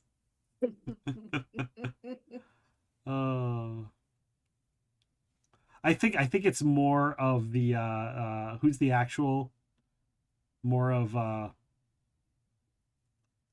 the other one, because it's like the other one's like the grandson of Ra's al Ghul. Oh, Damien. It's more like Damien. I mean, I was gonna go Jason Todd, but we know that doesn't end well. Yeah, no. I mean, in a way it does, because he does, that there's a lot of resurrection magics involved, so just saying. Right. That's true. So you and arrive. I can change my name to Roz. I mean, I can make that work. Eckard Roz Shaw. There you go. So you see the school. Eckard, like, a lot of the woodwork is done manually, but there is also, you are fairly certain that magic was used to manipulate some of it as well, to make it look pretty or make it look smooth or give it certain etchings. A lot of just little, because it doesn't take a lot to give it a polish. Prestidigitation, polish, prestidigitation, darken up that area, a section of wood, whatever. It doesn't take a lot to make it look more impressive. Sure. But it's definitely magic was used to make it look more impressive than a crafter could do alone. But the crafting is top notch as well. Okay.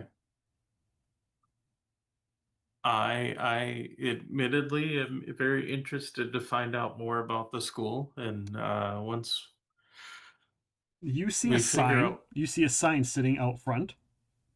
Okay. And it's an incomplete sign. It's like you get the main sign, and then you get the undersign, and the little undersign says School of Magic, but the main sign is not there. The structure's there to hold the sign, but the main sign is not there. Nice. Haven't named it yet. There's a lot of a lot of wood burn planks. It's it's Maractus School. No, it's the Druid School. No, it's the Gozer School. No, it's just this pile of wood burnt planks. You also see a large bridge that crosses the river. It's not a small river. It's a larger river. And the bridge, Eckerd, you see it. And again, much like the school, magic was involved somehow. Does anybody have architecture? I have no or engineering, I should say. Engineering. I have engineering, yeah. Go ahead and roll your engineering, Corvus.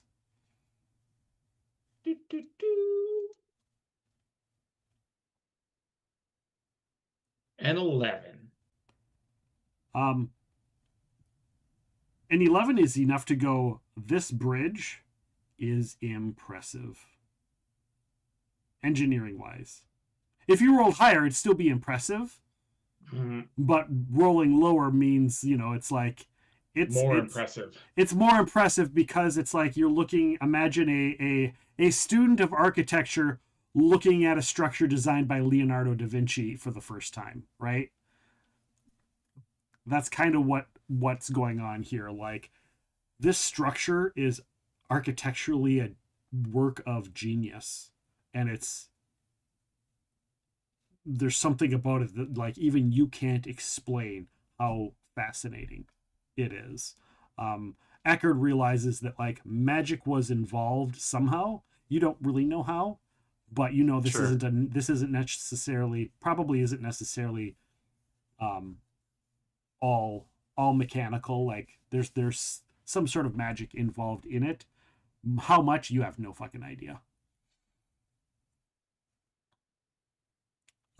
But yeah, and you across the river, you see a bunch of buildings, a bunch of structures.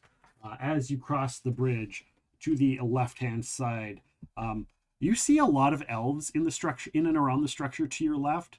It looks like, it's not a military base, but it could be a military base of some sort. But there's a lot of elves around. On the right-hand side, clearly a guards shack area you guys see of some sort. Soldiers or guards or military or something is sitting stationed at or around the building on the right-hand side.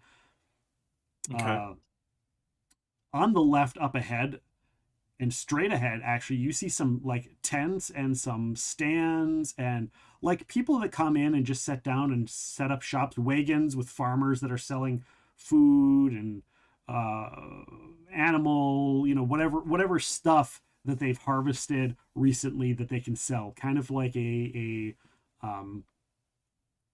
market, a farmer's market sort of area. And there are other people there in the little area selling stuff. And there's some permanent structures on the outside edges of the road, on the left and on the right. Of various shops, various mercantile shops, in fact. And some of these structures look like they've been here a long time. Some of the structures, such as the ones ahead on the right, look like they're either well built or just being finished being built or close to being done being built. And on the right-hand side looks like the town proper, like where a lot of people live. Workers, farmers, loggers, fishermen, all of that kind of stuff you see on the right-hand side that do various things. But there are a lot of people in the town, from what you can see, just crossing the bridge. Far more than two of you know. It is kind of in line to what Corvus was expecting to see, and kind of Keshi. What Keshi, you realize is that you know of the loggers in this town, and you know that the loggers in this town, they actually work with the local fae to harvest wood ethically, to both help the wood and help the civilization. It's almost like this town has kind of a natural harmony to it.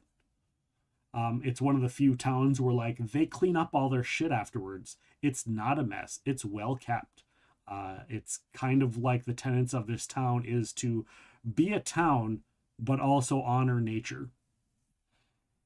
For the most part, that'll probably change as more people move in, but you realize that. Would you say this town is, like, in terms of area roughly the size of what Sandpoint used to be? Yes, but not as populated and not as many structures. It's spread out a lot more than Okay, Sandpoint not was. as densely. It is not as dense as all. So like the land area, yes, is about the same size, maybe a little bigger even than Sandpoint, but just because they're so spread out. Sure. Okay. Ooh, pardon me. Sorry. So the question is, you've not been here. You don't have a map of the town. Corvus, you have an idea of what some of the buildings are, but you don't know where they are. Like you're like, that there's a shop that sells magical items here in town. There are people here that are really well-renowned carpenters that make like wagons and stuff like that. They're pretty well known for that. You also know Corvus because it's come through the grapevine a few times that there was some sort of big battle that happened here that's above your pay grade, and that this town did surprisingly well, all things considered. To kind of get the lay of the land, I do have Ears of the City. Okay. Mend. So I'm gonna cast it. Okay. For me, it lasts 3 rounds. And it's the equivalent of me making diplomacy checks for 3d4 hours to kind of gather the lay of the land and information about like the towns, buildings, stuff like that. Okay. With that being said, I'm also gonna say that will also constitute as you being here long enough to use a knowledge local appropriately as well. Cool. Because usually I when I say knowledge local, if you're not from the area, knowledge local is a lot harder because like you haven't established yourself to know the localness. I'm going to let that allow you to know enough about the knowledge local. You knew a lot about it anyhow, so you see and hear streams of past scenes and pieces of conversations related to the local people and events. The flashes are so brief that it is impossible to identify individual people and places, but when the target concentrates on a particular topic or individual, you can piece together coherent narrative told in a multitude of changing voices in your mind. Each round, for the duration of the spell, the target can attempt a diplomacy check to gather information, as though you spent a die 4 hours talking to the local people. That's a really cool fucking spell. I love that. Yeah, I love that. That is perfect. And I figured that would be great for like trying to like go into this place and know nothing about it. Yeah. All right. What would you like to start with? Like, are you doing this on the bridge? You guys are you like, hey, can we just pull off here for a second? Or you guys are all on separate horses? You could all go different directions when you get to town. Yeah, I think I'm going to go to like the fountain in the center of the town because that kind of feels like the center point. It is, yeah.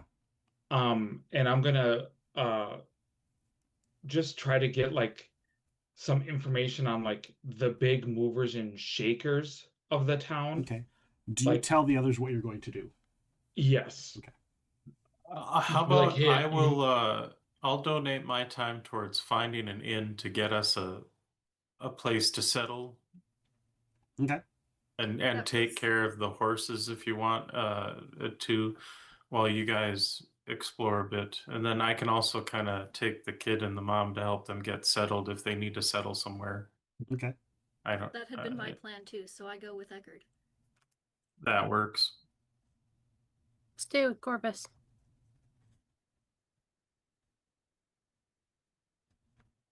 Sounds good. So 2 of you go to establish a place to stay and take care of the mom and kids. And 2 of you will go to the fountain. We will start with the 2 of you going to the fountain. You kind of bypass all of like the little vendors and the little farmers and the travelers that are selling whatever they have. And you get to the fountain, which is also, it's a town gathering point. There's also on the north side of the fountain, there's also a bulletin board with like a little roof awning on it. So people can post things on it as well of whatever natures they are.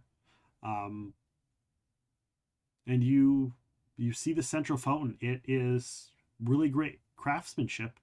If you want to make an knowledge engineering, you can.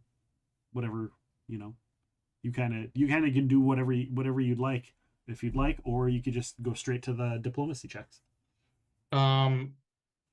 Since I have engineering, I'm gonna try that quick. Yeah. And I've been rolling like absolute garbage. This is the best fountain I've ever seen. Oh my god. Yeah, you don't know who made it, but God, this is a really cool looking fountain. It's not the best fountain you've ever seen, but it's very unique and very cool. Because if you roll an 8 on every really cool fountain you see, then they can't all be the best. So you do. What is your first of your diplomacies you're gonna try and get? You cast your spell. Yeah. The first one is just trying to like the people that run the town. Like, who are the people that? Because I have to deliver this paperwork. Yes. I need to know who to deliver it to. Yes. So go ahead and roll that diplomacy check. And so before I cast this spell, I do cast the one that for the next minute gives me a +2 to 1 diplomacy check. Okay. Because I want to have this one be my best one. Yeah. A 15. Okay.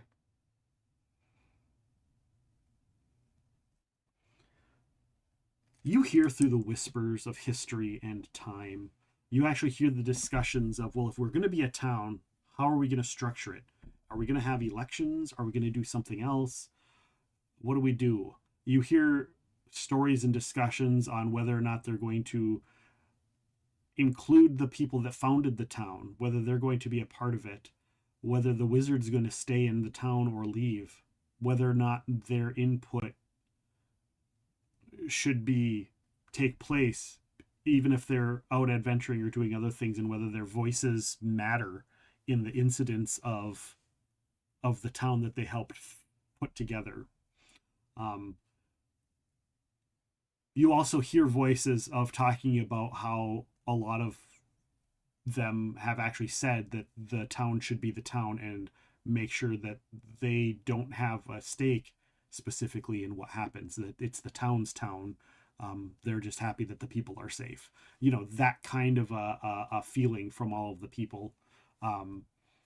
That's kind of what the heroes are rumored to have said when it's been brought up, if they've been in town or when they've been in town. You don't know, because it's a mishmash of time. It could have been before the town was built, discussions of if a town builds, what will we do? You hear voices and discussions of voting on what the political structure would be of the town. And as you narrow in on your 15, you realize that they've decided that there would be a council representing different sections of the town. And that would be open to change as new sections or as the town would grow. Different council people would be added, and those sects would be able to choose who represents them, who represents their people as far as the city goes. You hear that the large military contingent and the Crusaders are kind of one section. They're the outcasts that made their own section of town and came in and just immediately wanted to help everyone. There is a section that's just the people that are merchants, people that came from Sandpoint, that had a home and a place and had to start from scratch building businesses and whatnot, that have a say in the area. The new school was very recently added to the discussions of being on there. And of course, they decided that there should always be a representative that represents the original people of the town, and that there would be someone appointed to represent what the original adventurers intended. Even for hundreds of years from now, whether it would be the descendants or other heroes that inherited the role, would take on that role of the Sandpoint hero representative on the council, some sort of adventurers or something along the lines, as far as it ties. And of course, the commoners, the working man, people who work their fingers to the bone need to be represented as well. And there is a representative of a person who speaks on their behalf. Who these people are with your 15, you don't know. Yep. But that's kind of the information you get on how the city's structure was founded, why it was founded, and the types of people that are in charge of there. And oftentimes in structures like that, it's either they have enough people to have an odd number of votes, or they designate one person to kind of be like, this is our tiebreaker, or this is our representative for whatever. You're not quite sure how they do that with your 15. Yep. The next one thing that I will look into is the impact on the town of Sandpoint being gone. Like, is it a good thing for this town that Sandpoint's gone? Is it a bad thing? Go ahead and roll your diplomacy, right? Yep.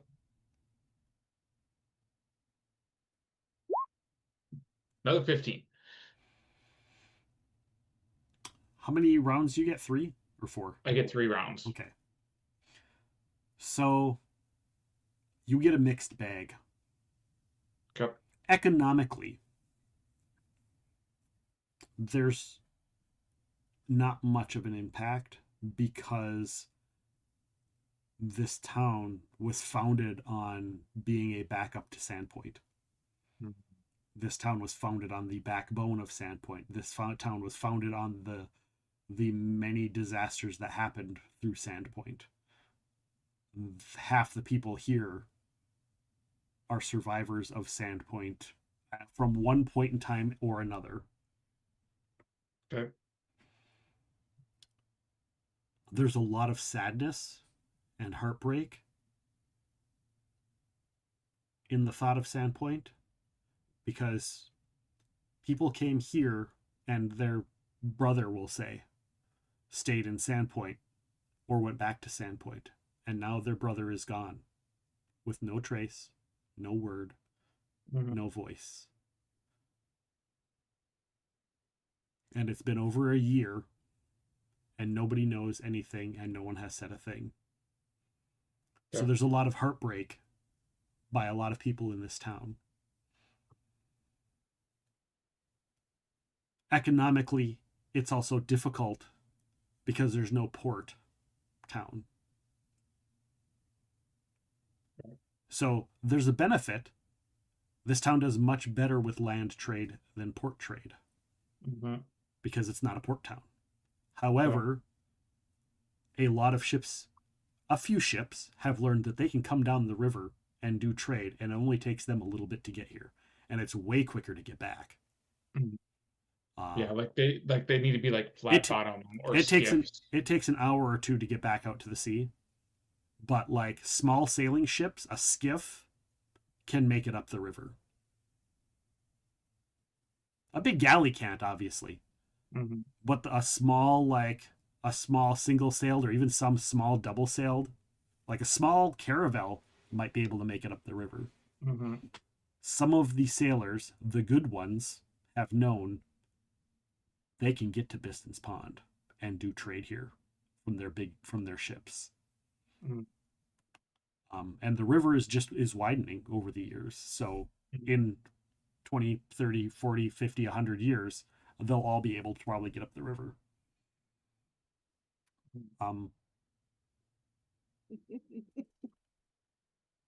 But if Sandpoint were there, it would be a lot easier because then they could just trade with Sandpoint and Sandpoint would get what they need from here. And the income flow would be a lot better because it would hit Sandpoint first and distribute here for what is needed. So it's a mixed bag. Economically, in some cases it's better off. In some cases it's worse off. The people, it's better off. It's worse off. Half the people here, they don't care. Like, Sandpoint doesn't matter.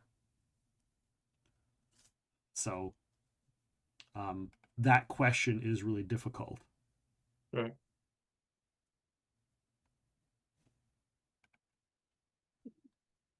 And I'm assuming like you guys or like Eckard and stuff, as we were talking about the kid, have you told me about stuff that you and the kid had talked about? Like when you guys first found him and his mom? Yeah, probably. Okay. My last one, I'm gonna ask about the wizard Miles. Oh.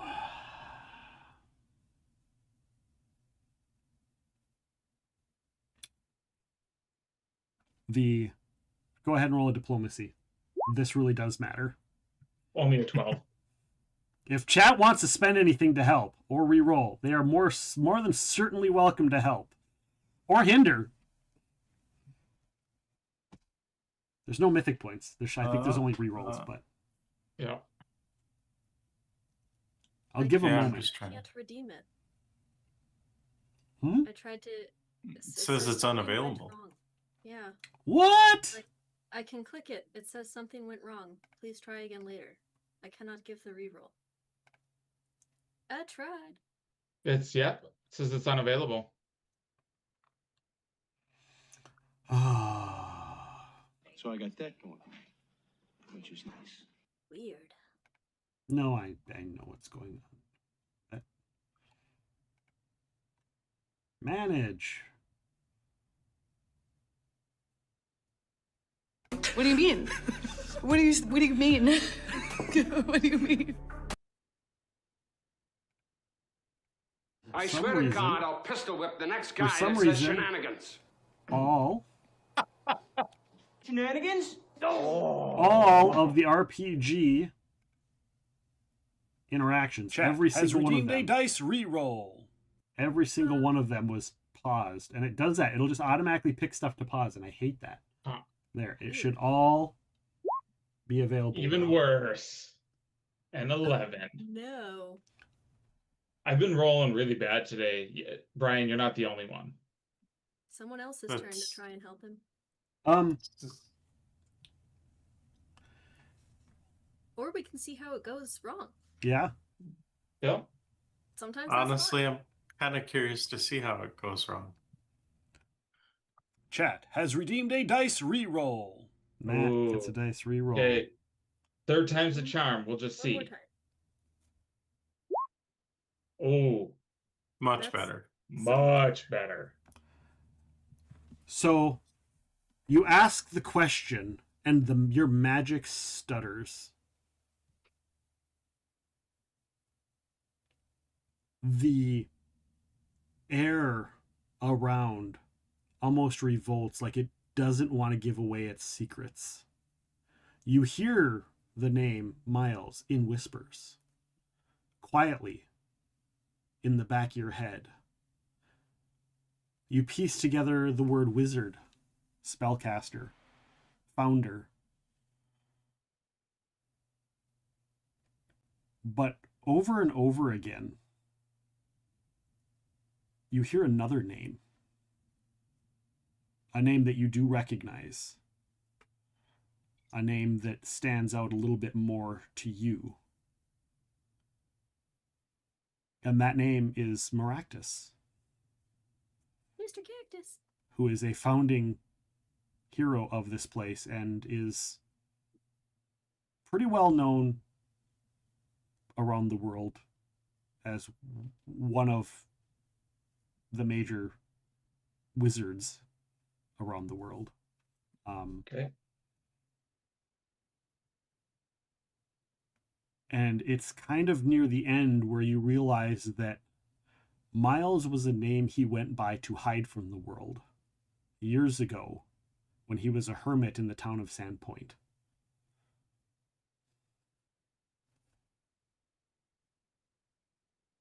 Before the town of Sandpoint needed help.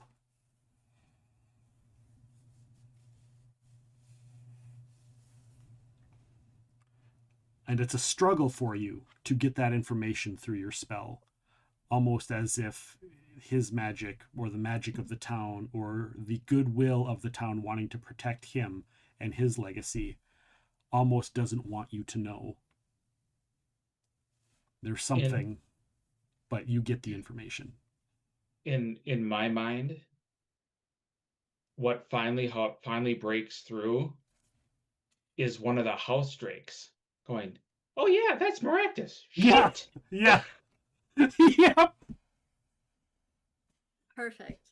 And you know for a fact that this town, still to this day, receives Abadarian mail for Maractus. Oh. They, in fact, deliver it to a pseudo-dragon that lives in town. That's all you know. You don't know who, but Yep. That's just your own knowledge of the town. Because you do know that there is a mail setter here, which was really odd considering the size of the town. Until now you get here and you're like, that's one of the biggest Pathfinder lodges I've seen. Mm-hmm. You know, short of like, obviously like Magnimar and stuff, but that's a huge fucking Pathfinder lodge.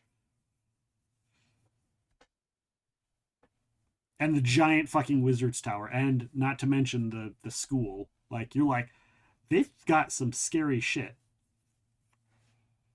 And the giant tree you can see when you came up. You saw a giant tree attack Chuadak, unnaturally large. Like, the size of the Pathfinder lodge, large. On the shores. One single tree right on the shoreline, with a dock coming out from it. Yeah, that's what I got. You have one more question. That was my 3. Oh, because you're only 3rd level. Yep. Gotcha. There we go. Keshi, what do you do while he's sitting there? He casts a spell and he sits with his eyes closed in front of the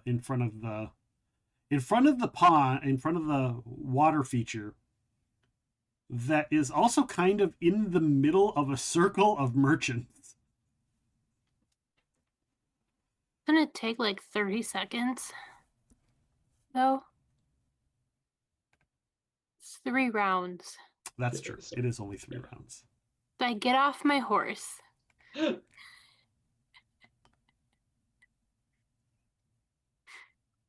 the time I'm down, he's already done. There you go. So he casts a spell. It seems to him like it's forever, because you're sifting through memories of time. But yeah, it's only 3 rounds, which is crazy. That's a cool spell. That's probably that's going to be my favorite spell of the night. It's probably one of the best 2nd level spells. Pretty badass. So you get off your horse and you see he casts a spell and then gets out of it. So where to, boss? There should be some type of like council building, but I think first, and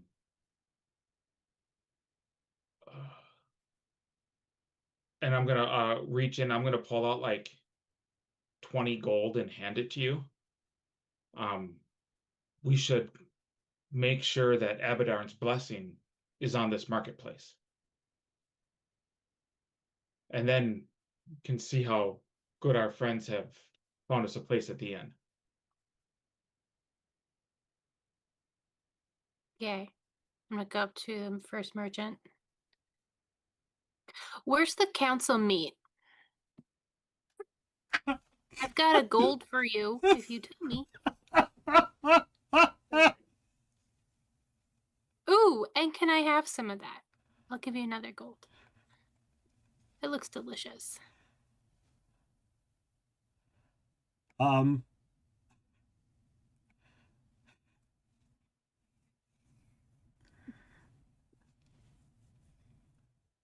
So the vendor, Rolana Halo, I call upon thee, O guest game master of thine, first of the redemptions. Are you there?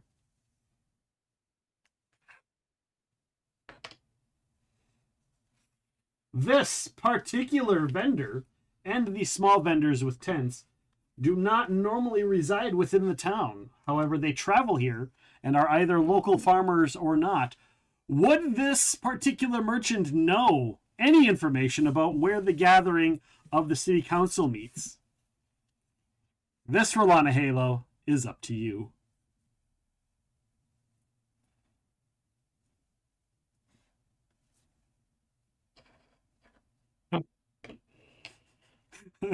I hope you guys enjoy this redeem. This new piece. It's fun.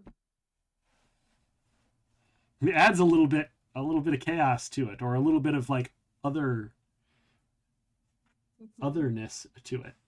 A little bit more fun, if you will.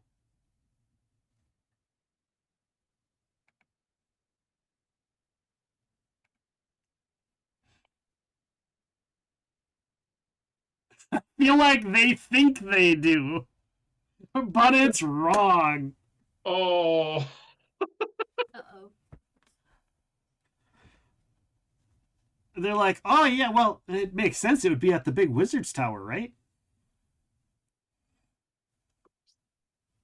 Sure. I mean, that's the center point of this town, is that wizard's tower. Well, technically, it's the fountain. But the wizard tower is the tallest thing in the town. It's the foundation of the town. It's the oldest, and it's been here longer than most of us have been alive. Can I roll a sense motive? Yeah, which part? If he knows anything. Oh, sure. Is he telling me something truthful or something made up? 25. They believe what they are saying.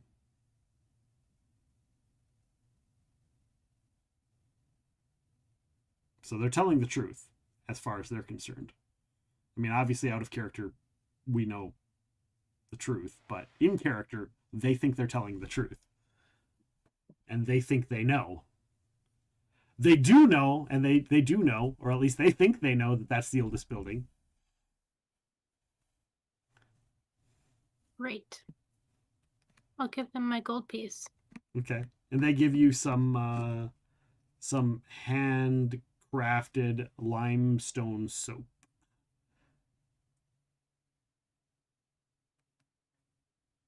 Okay. I will give that to because that's what you bought, right? Sure. I don't know what you're gonna use this on. But you would now have the proud owner of limestone soap, and that guy thinks that the council meets in the wizard's tower. I'm gonna go get some food. Yeah. I mean, spread commerce. I'm gonna do the same. Yeah, and I'm just gonna like buy little things that we might need while we're here, like extra quills, like more paper, just like things that I know I'm gonna use as I'm like. So you're gonna visit all the shops? Yeah, just visit all the little things around the. And I just nixed off like an additional 20 gold of just buying. Do you just stuff. do the tents, or do you do the permanent structures? The things that are around or that are near the fountain. The fountain. Okay, those are all non-permanent structures, tents and carts and stuff like that. So. Then just those things. I'm gonna get some of the weirdest shit I can find,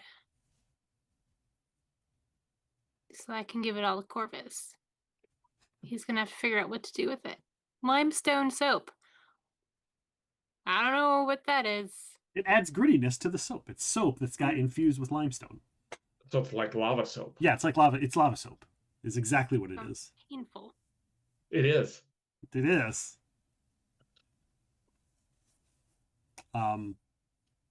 Yeah. So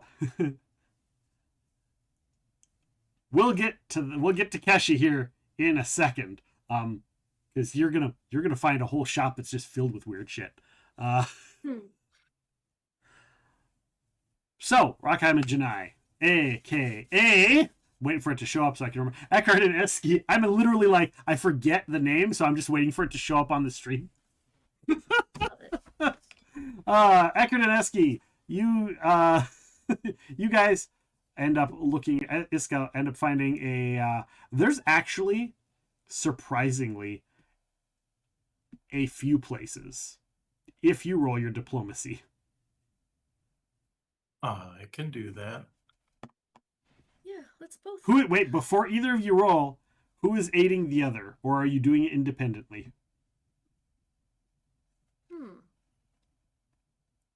I will aid Iska. Okay. All right, there you go. Hopefully. Oh no. You do not aid. Iska, it's all on you. Oh Lord. Yeah, you hear that there's a few places that you can stay while you're here. If you're a Pathfinder, you are always allowed at the Pathfinder has Lodge. redeemed a dice reroll. Hold on. Eckerd Sweet. getting a reroll. I'm aiding Eckerd. So I give you a +2. This is we do have Nick's roll. I guess I don't have to have you specify. It is Nick rules. Nick rules say it's whoever rolls better. This is one of those instances where I would allow that. So 28 for Eckerd Shaw. Eckerd, you know for a fact that there are a handful, a couple places that you can stay. First and foremost, there is I'm trying to find it here. Besk's Place is a restaurant, is a food place. It is not a pub. There are rooms that you can stay at, and they have food that you can go in there and eat. But it is not like a pub. You can either get food brought to your room, or you can eat the food there. But it's not a big party house. It's just kind of a chill, laid back, get food and hang out, rest your weary feet, and relax sort of place.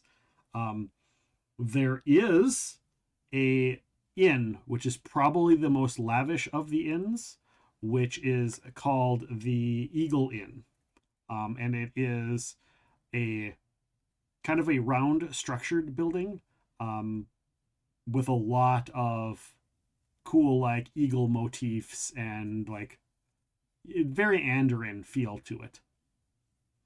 And then there is another smaller place called the Mosswood Pub, which has a couple rooms, but it's a little bit lower key sort of place. I mean, I'm nobility. I'm going to go to the ostentatious Eagle Place. Okay. Because that... Yeah. We got money for it. Right. Right? So you go to the Eagle Inn. You find... you go to the Eagle Inn, you go in and you see great woodwork, hand carved. It almost looks, if you were to do like the big tent from a circus, but it's made out of wood. It's like an actual physical structure, circular, oval, very nice, opulent central room, fireplace in the dead center. It's a circle around the fireplace that goes up. Bench seating around it. There are little side areas that are all like little mini pub/restaurant tables you can stay at. There is a main table that you can see when you come in, and it's kind of a place where you could check in and chat. It is also pseudo bar, but there's also like another bar area somewhere else if they get super busy. But the front desk, triples as bar and check-in area. But there is other bar areas that are a little bit bigger that are kind of like closed off unless there's a lot of people here or it's super busy. Okay. And you see a halfling sitting up on a chair, writing something down. He looks up. He's like, "Oh, welcome on in. What can I do for you? Welcome to the Eagle Inn. Do you have a reservation? Probably not." I do not. We are fresh from the road. Oh. But looking to see what you had in terms of rooms or possibly a suite. Yes, we do have a suite. We have a couple suites upstairs. How many people are you Perfect. looking for? Do you want multiple people in separate rooms, people all together? We do have a group rate studio in the upper floor. We also have couple individual suites, or pairs. You can have pairs in there. I'm sure you could fit a few people in there. A suite with at least 4 bedrooms, if possible. We could put together 2 of these suites together, and you'll be good. That'll work. And he's like, all right. And he gives you 2 sets of keys. Okay. He's like, there you go. He's like, that'll be 10 gold for the night. 10 gold in total for the 2 suites? Yep, 10 gold in total for the 2 suites. That also includes dinner. I drop 70 gold. We'll take them for the week. Sounds good. He doesn't bat an eyelash, by the way, to that. He's just like, when you think of A, the Pathfinders, B, the Decemberate group, C, the Sandpoint, all of the people that are high level that come through here, like people like, here, just have some extra money. Sure. That's out of character knowledge. You don't know that in character, but you do realize that, like, seeing big amounts of money, that doesn't necessarily faze him. Okay. And so, yeah, he takes the money, gives you the thing. He's like, let me know what time you want dinner at and for how many? The dinner will actually be for the 6 of us. For 6 of us. Okay. And then perhaps what is the local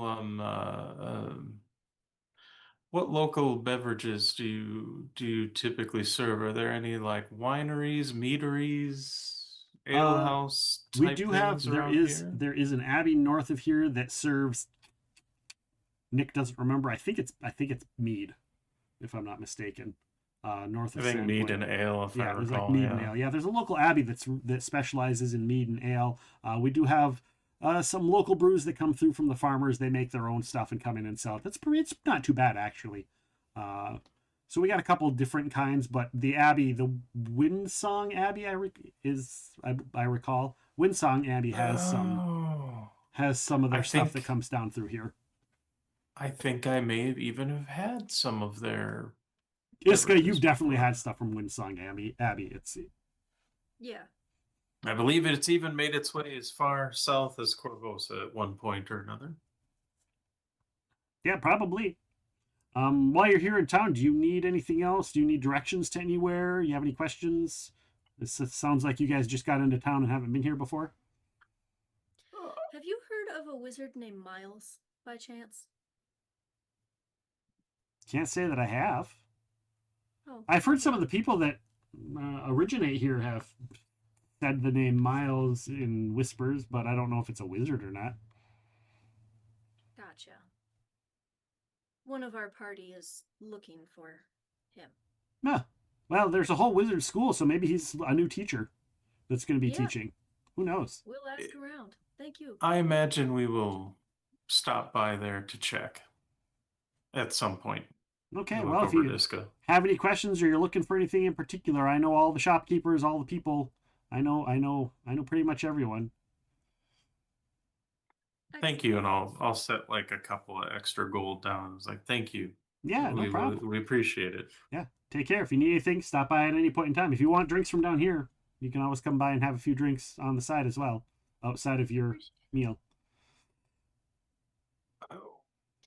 We will once we, we'll come back to that, I'm sure. The upstairs has all of the suites have a shared bathhouse. Okay. Okay. So it's just first come, first serve. Once you get up there, you get to use it till somebody else comes in and uses it. Right. Gotcha. Good enough. I will. We'll get settled, and because there's only like 5 suites upstairs. Sure. All together, so it's like, and the odds of them getting used up are slim. But yeah, they do have a I get the stuff, my personal stuff unloaded, and then once we've kind of settled, I'll actually ask, And you see the kid is like looking at, he's touching everything and looking at everything, and he's like, touching the wood and checking out the things, and he sits on a chair and he's like relaxing, and the mom's a little nervous, but she's just like in her mind, got a bed. Like, we might make it, we might survive. Mm-hmm. Well, and once I guess I've kind of thrown my stuff wherever it needs to be, I would like to sit down with her and, well, Iska too, I suppose. And it was like, now that we've arrived and settled, like, I don't mean to pressure you, but the question becomes, Miss Kelvin, what are your intentions with the town? Are you intending to stay here, continue moving on? I need to see if these people know where Miles is. He's the only one that can help us, I think. I see. Well, then perhaps, being that they did say it was a wizard school, if maybe Miles is one of the teachers. She's like, We maybe, could but he's check supposed to be in Sandpoint, so hopefully somebody from Sandpoint knows. Well, we can start asking around. I admit my curiosity is piqued a bit about taking a look at this school for wizards. And I give a little wink to Junior. Okay, but I don't want to be the one stopping you from doing whatever you're here to do. Oh, don't worry. You aren't. What is your job here? Well, our job is just to fuck with each other, and so we're on the same page today, so I guess. Yeah. So, well, and admittedly, the knowledge, learning more about this place, I mean, and its importance, obviously, it seems very important considering what has happened to Sandpoint itself. While I can only speak for myself, I imagine Iska and I have some common interests in wanting to learn more about how everything in the recent history came to pass in terms of the disappearance of Sandpoint and You hear the kid go, "Whoa!" and the creation of this town, I would imagine. And the kid's like pulling on his mom's sleeve and trying not to point. You guys can go ahead and roll your perception. Sure. Hiya.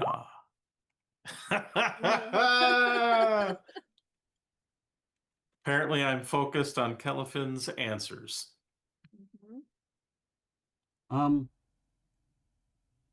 You actually see, and by you I mean Iska. Yeah.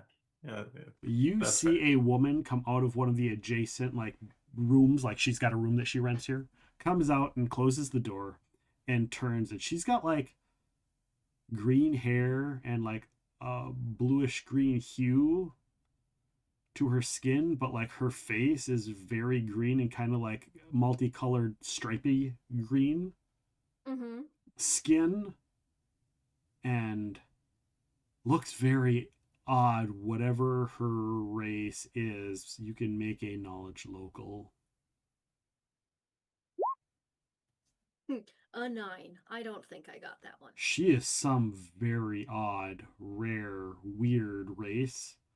But also looking at Eckerd and looking at the people that you saw like setting up at the school, she is some sort of spellcaster, clearly. Sure. But she just stands out like a sore thumb because she does not look like anything very exotic. And she goes up to the barkeep and was like, well, Avrin, I'm headed out. This is my last day. My place should be done down by the school. So thanks for letting me stay here on lower end rates. I appreciate that. And we'll see you around. I'll check out tomorrow, but I just wanted to say thanks for giving me a discounted rate while being here. And my apologies. We do overhear this. You overhear this conversation, yeah. Excuse me, miss. Ma'am. She turns and looks. She holds out her hand. Hello there. Hello, I'm Iska Valdemar. I actually have a question on behalf of this woman over here. She's looking for... Well, I overheard that you're going to be living near the school, so I'm hoping that maybe you've heard something. Heard something about what? A wizard named who may go by Miles? Or may have at one point gone by Miles? Not to my recollection. I don't know. It's just like I've met so many wizards and spellcasters over the course of the last year that it's overwhelming to remember all of their names. I understand, absolutely. We were just under the impression that he would be here, well, technically in Sandpoint, but hopefully here since Sandpoint is not there. Oh, I don't know any. Well, I do know one wizard from Sandpoint, but his name isn't Miles. So. Oh, well, maybe we could talk to him. He might know Miles. Would you mind telling us who that is, or maybe giving us an introduction? He is not in town right now. I could introduce you to one of his really close friends. Sure. I'll have to, if I find him, I'll send him your way. How long are you staying here? At least a week. Yes. Okay. I appreciate your help. I know we're strangers and this is very random, so I thank you. Yeah, I mean, if you're looking for somebody that once lived in Sandpoint, there's a lot of people here who might know, but if he was a wizard in Sandpoint, I'm sure my teacher would know. Excellent. Thank you so much. If you need anything, feel free to ask us. We do have some means and would be happy to repay your kindness. Oh, okay. Well, thank you. I appreciate that. My name is Thistle, by the way. She holds out her hand. Meet you. She's by the way, you rolled a really good she smells delicious. I figured. and not like in a yeah, and not in a romantic way. You're like, oh man, No, I just they kind of like- want to lick her hand. Yeah, you would be really edible. Yeah, that kind of Yeah. delicious. And like it's just an urge that's just like, where is this coming from? I am very diplomatic. I do not let it show on my face. No. Well, she's probably used to it. But Sure, but I am trying to make it seem as if she is just another person. yeah. You don't actually have a bite attack or a swallow whole feature, so you don't have to make any saving throws, so you're Sure good. don't. I am just a human, thank you. So she turns and walks out. All right. Should we go find our friends? Back to Corvus. Yeah. As an aside, it is 10:30. Oh, well. With that being said, we should probably. Well. Thank you for pointing that out. I was just having such a good time. Me too, but I see that Yes. Kashi is falling asleep at the screen. Corvus, you buy stuff. You supplement the small traders that are trying to build their commerce. Kashi returns. Kashi, you find actually a shop that's just filled with like weird monster parts that like people have harvested and or gotten together to sell at one of the shops, and you're like, this is fucking, I don't know what this is. A claw of some sort of monster thing. I don't know. A lot of weird like some woodworking things. Food. There's some strange food, not a lot. There's a lot of really good smoked food though, because you decided you were looking for food. There is quite a bit of delicious smoked fish that they have. And they also, you heard somebody say that some strangers came through town and were talking to a cook at the Mosswood pub about a thing that they added to the menu called a burger. And the townsfolk you've overheard that it is fucking delicious. But some people came through and like it's apparently a thing from back. They like take beef, but they grind it up, and then they add like a certain kind of cheese to it, and slices of smoked pork belly to the top between two pieces of bread. And then they use like some sort of seasoned ketchup or seasoned tomato over the top, and it's supposed to be really good. So you know that that's something that's here that you have never heard of before. Cool. You get the things for Corvus, and you guys all kind of meet up and realize you have an inn to stay at, and we will end it there and find someone to raid out with, because it is 10:30 and we are long past our bedtimes for all of us. So we will continue this in 1 month from now. Thank you everybody who came and joined for the first edition, the debut of the game known as the Tiny Tales. I appreciate each and every one of you for being here. Yay. And it's been fantastic. It's been a blast. I am very excited to see where the rest of the story goes. Hopefully you are as well. Thank you to my guest GMs, Rolana Halo and Stephen the Shark, who have redeemed their channel points to become guest game masters.